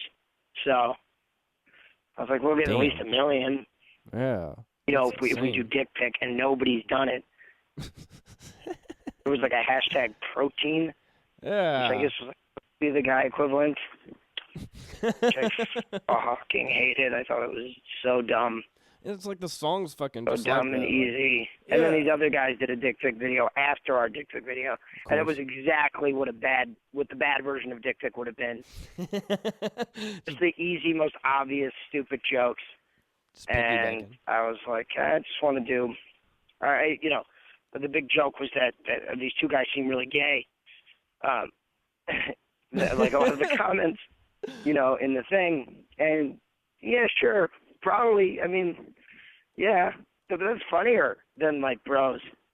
Feminine guys are like feminine straight guys are funnier than bro-y guys. They're like the generic stupid bro-y guys jokes. I mean, maybe that's because I'm a feminine straight guy. I've had that problem as well. I'm effeminate, I would say, most of the time. That was the best part about these like parody videos is the fucking comment section, because it's just like one of them I remember specifically for the Jewish Hunger Games was like, you know, the Jews already run Hollywood, so this isn't even really a joke or something like that, you know, like. Yeah. Well, the Jewish Hunger Games. I mean, whenever you hit on something like that, like you're bound to get. I mean, people are ready. Like on Dick Pic, I'm sure there's a comment that's like, I blame the Jews. You know, it doesn't even. The Jews are responsible for everything, anyhow, especially on YouTube. There's just so much anti-Semitism on YouTube. Yeah. And Jewish Hunger Games, obviously, just like a big joke. Yeah, exactly. Even Jews are up in arms about it. You know, as people commenting, like, you know, the ones who can't take a joke. Like, this is ridiculous, you know. Exactly. It's just funny. I love the comment section. 25 hours, not 24 hours. Blah, blah, blah, blah. Just shut the fuck up, man. I made a YouTube video, okay? And dude, chill out. And I'm not saying anything about the conflict in Gaza here. I'm making jokes. I'm in drag. And the purpose of this video is so that Palestinians and Jews can laugh side by side. Now, right. The point is, anybody can laugh, and it's not a big fucking deal. And but yeah, it's funny how angry people are on YouTube. And they're so sad. But I can't argue with them. I can't be like, you're a pathetic piece of shit. Oh yeah, that would be awful. The life, because then it's like, now I'm arguing with this guy. Now I'm pathetic because I'm on my own video trying to have an argument with motherfucker, dick fuck. Yeah. 9589. A movie poop shoot or something like that. Yeah. Yeah, so. Well, that's one of the problems. You did like you just mentioned, the True Detective. You did this Matthew McConaughey impression, and it's not only is it spot on, but it stuck me down. Thank you. It was hilarious. So thank you for doing it. But it sucked me down a fucking Matthew McConaughey impression rabbit hole. Like I had to watch Bradley Cooper, fucking Matt Damon do impressions of Matthew McConaughey. It was awful. It was an awful afternoon. So I just wanted to chastise you for that. Oh yeah, that'll happen, man. That'll happen under suggested recommendation. You get lost in the YouTube. Down the rabbit hole there. I know McConaughey is a popular impression to do, but I never done it before I started watching the show. Right. And my impression of McConaughey is McConaughey on the show. Yeah, exactly. I mean, I think now that I know how to do it, I think I could easily do other McConaughey's, like hanging out, Wall Street McConaughey, or other versions of him. Isn't confused, but the True Detective one's the most fun because it's different. It's definitely subtly different than the others. He's fucking out there and crazy and shit. Yeah, it's a little madness with your McConaughey. Yeah. And it's fun to do, and I had trouble not doing it for a while. I slipped into it occasionally. But at the time when I was watching the show, it was constant. I was always using, pens as like cigarettes, just like kind of like I was smoking all the time. Yeah, we've been doing this Harry Potter series, and it's hard not to bust out like a fucking foppish like British accent, like. Right. Yeah. If you're just like really sucked into something, that for me at least, I'm instantly like, without even noticing it, just doing it a lot of the time. And then I'll be like, hey, I should make a parody video of this. And then it works out, hopefully. Well, keeping with the mainstream, you were a part of the show Criminal Minds. Do you mind elaborating on that experience a little bit? I'm just kind of curious what was involved here. No, I had 2 lines on Criminal Minds, then I got a pistol whipped in the face. It's just the only TV job I booked. Hell yeah, man.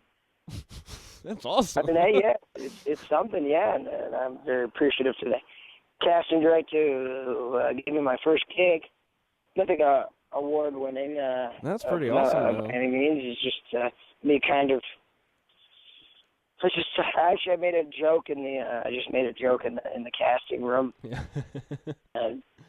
and they're like, all right, we'll be in touch. And they're like, you can do it. Right. And then my line is like, sir, can I help you? Sorry, you must have the wrong house. And then I get smacked in the face, and I lay on the ground bloody for a bit. My friends kind of all make GIFs of that online and just replayed it over and over again. But it's funny. I was on TV. Yeah. Was your mom like, that's my son's show, Criminal Minds? There you go. There you go. That's what it's all about, man. That's pretty great. Yeah. I've had my mom on the show before. It's great. She's, she deals with me being a complete, like, I don't know. Everything's in the open on this show. Like, you're talking about being honest with audience members when shit's like tanking.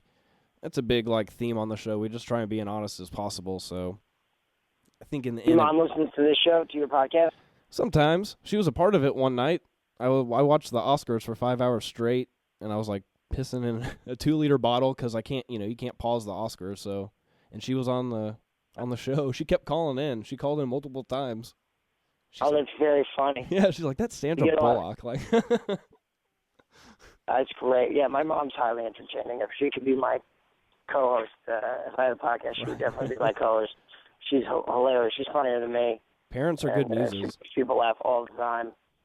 She's come with me to do some shows, just like sit in the audience. I remember we went to a show in Pennsylvania together, in Shippensburg, and after the show, she was telling stories. The whole crowd stuck around just to listen to her. Nice. That's awesome. Yeah, she's very funny.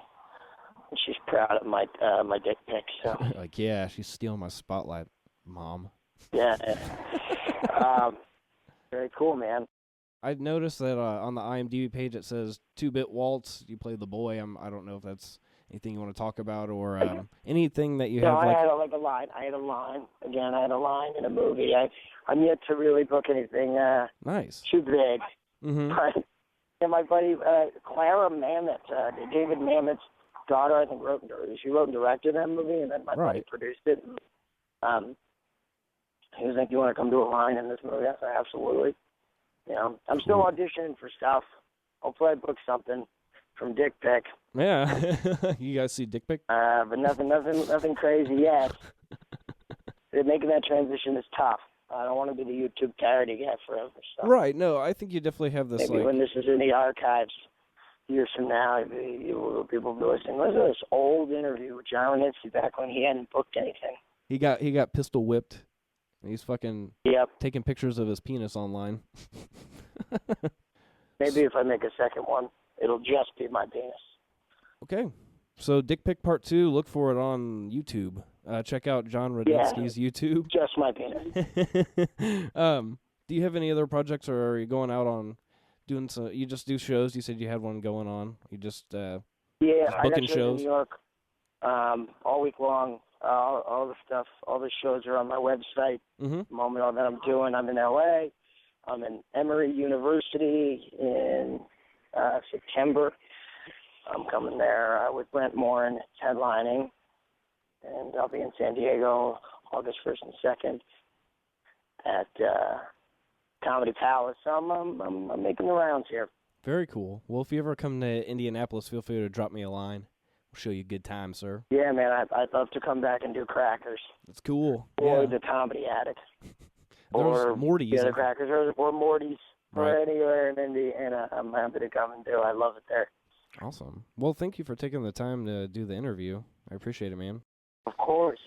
I got to do Bob and Tom after this. So. Yeah, it's just one step. That's, they're one step directly above us.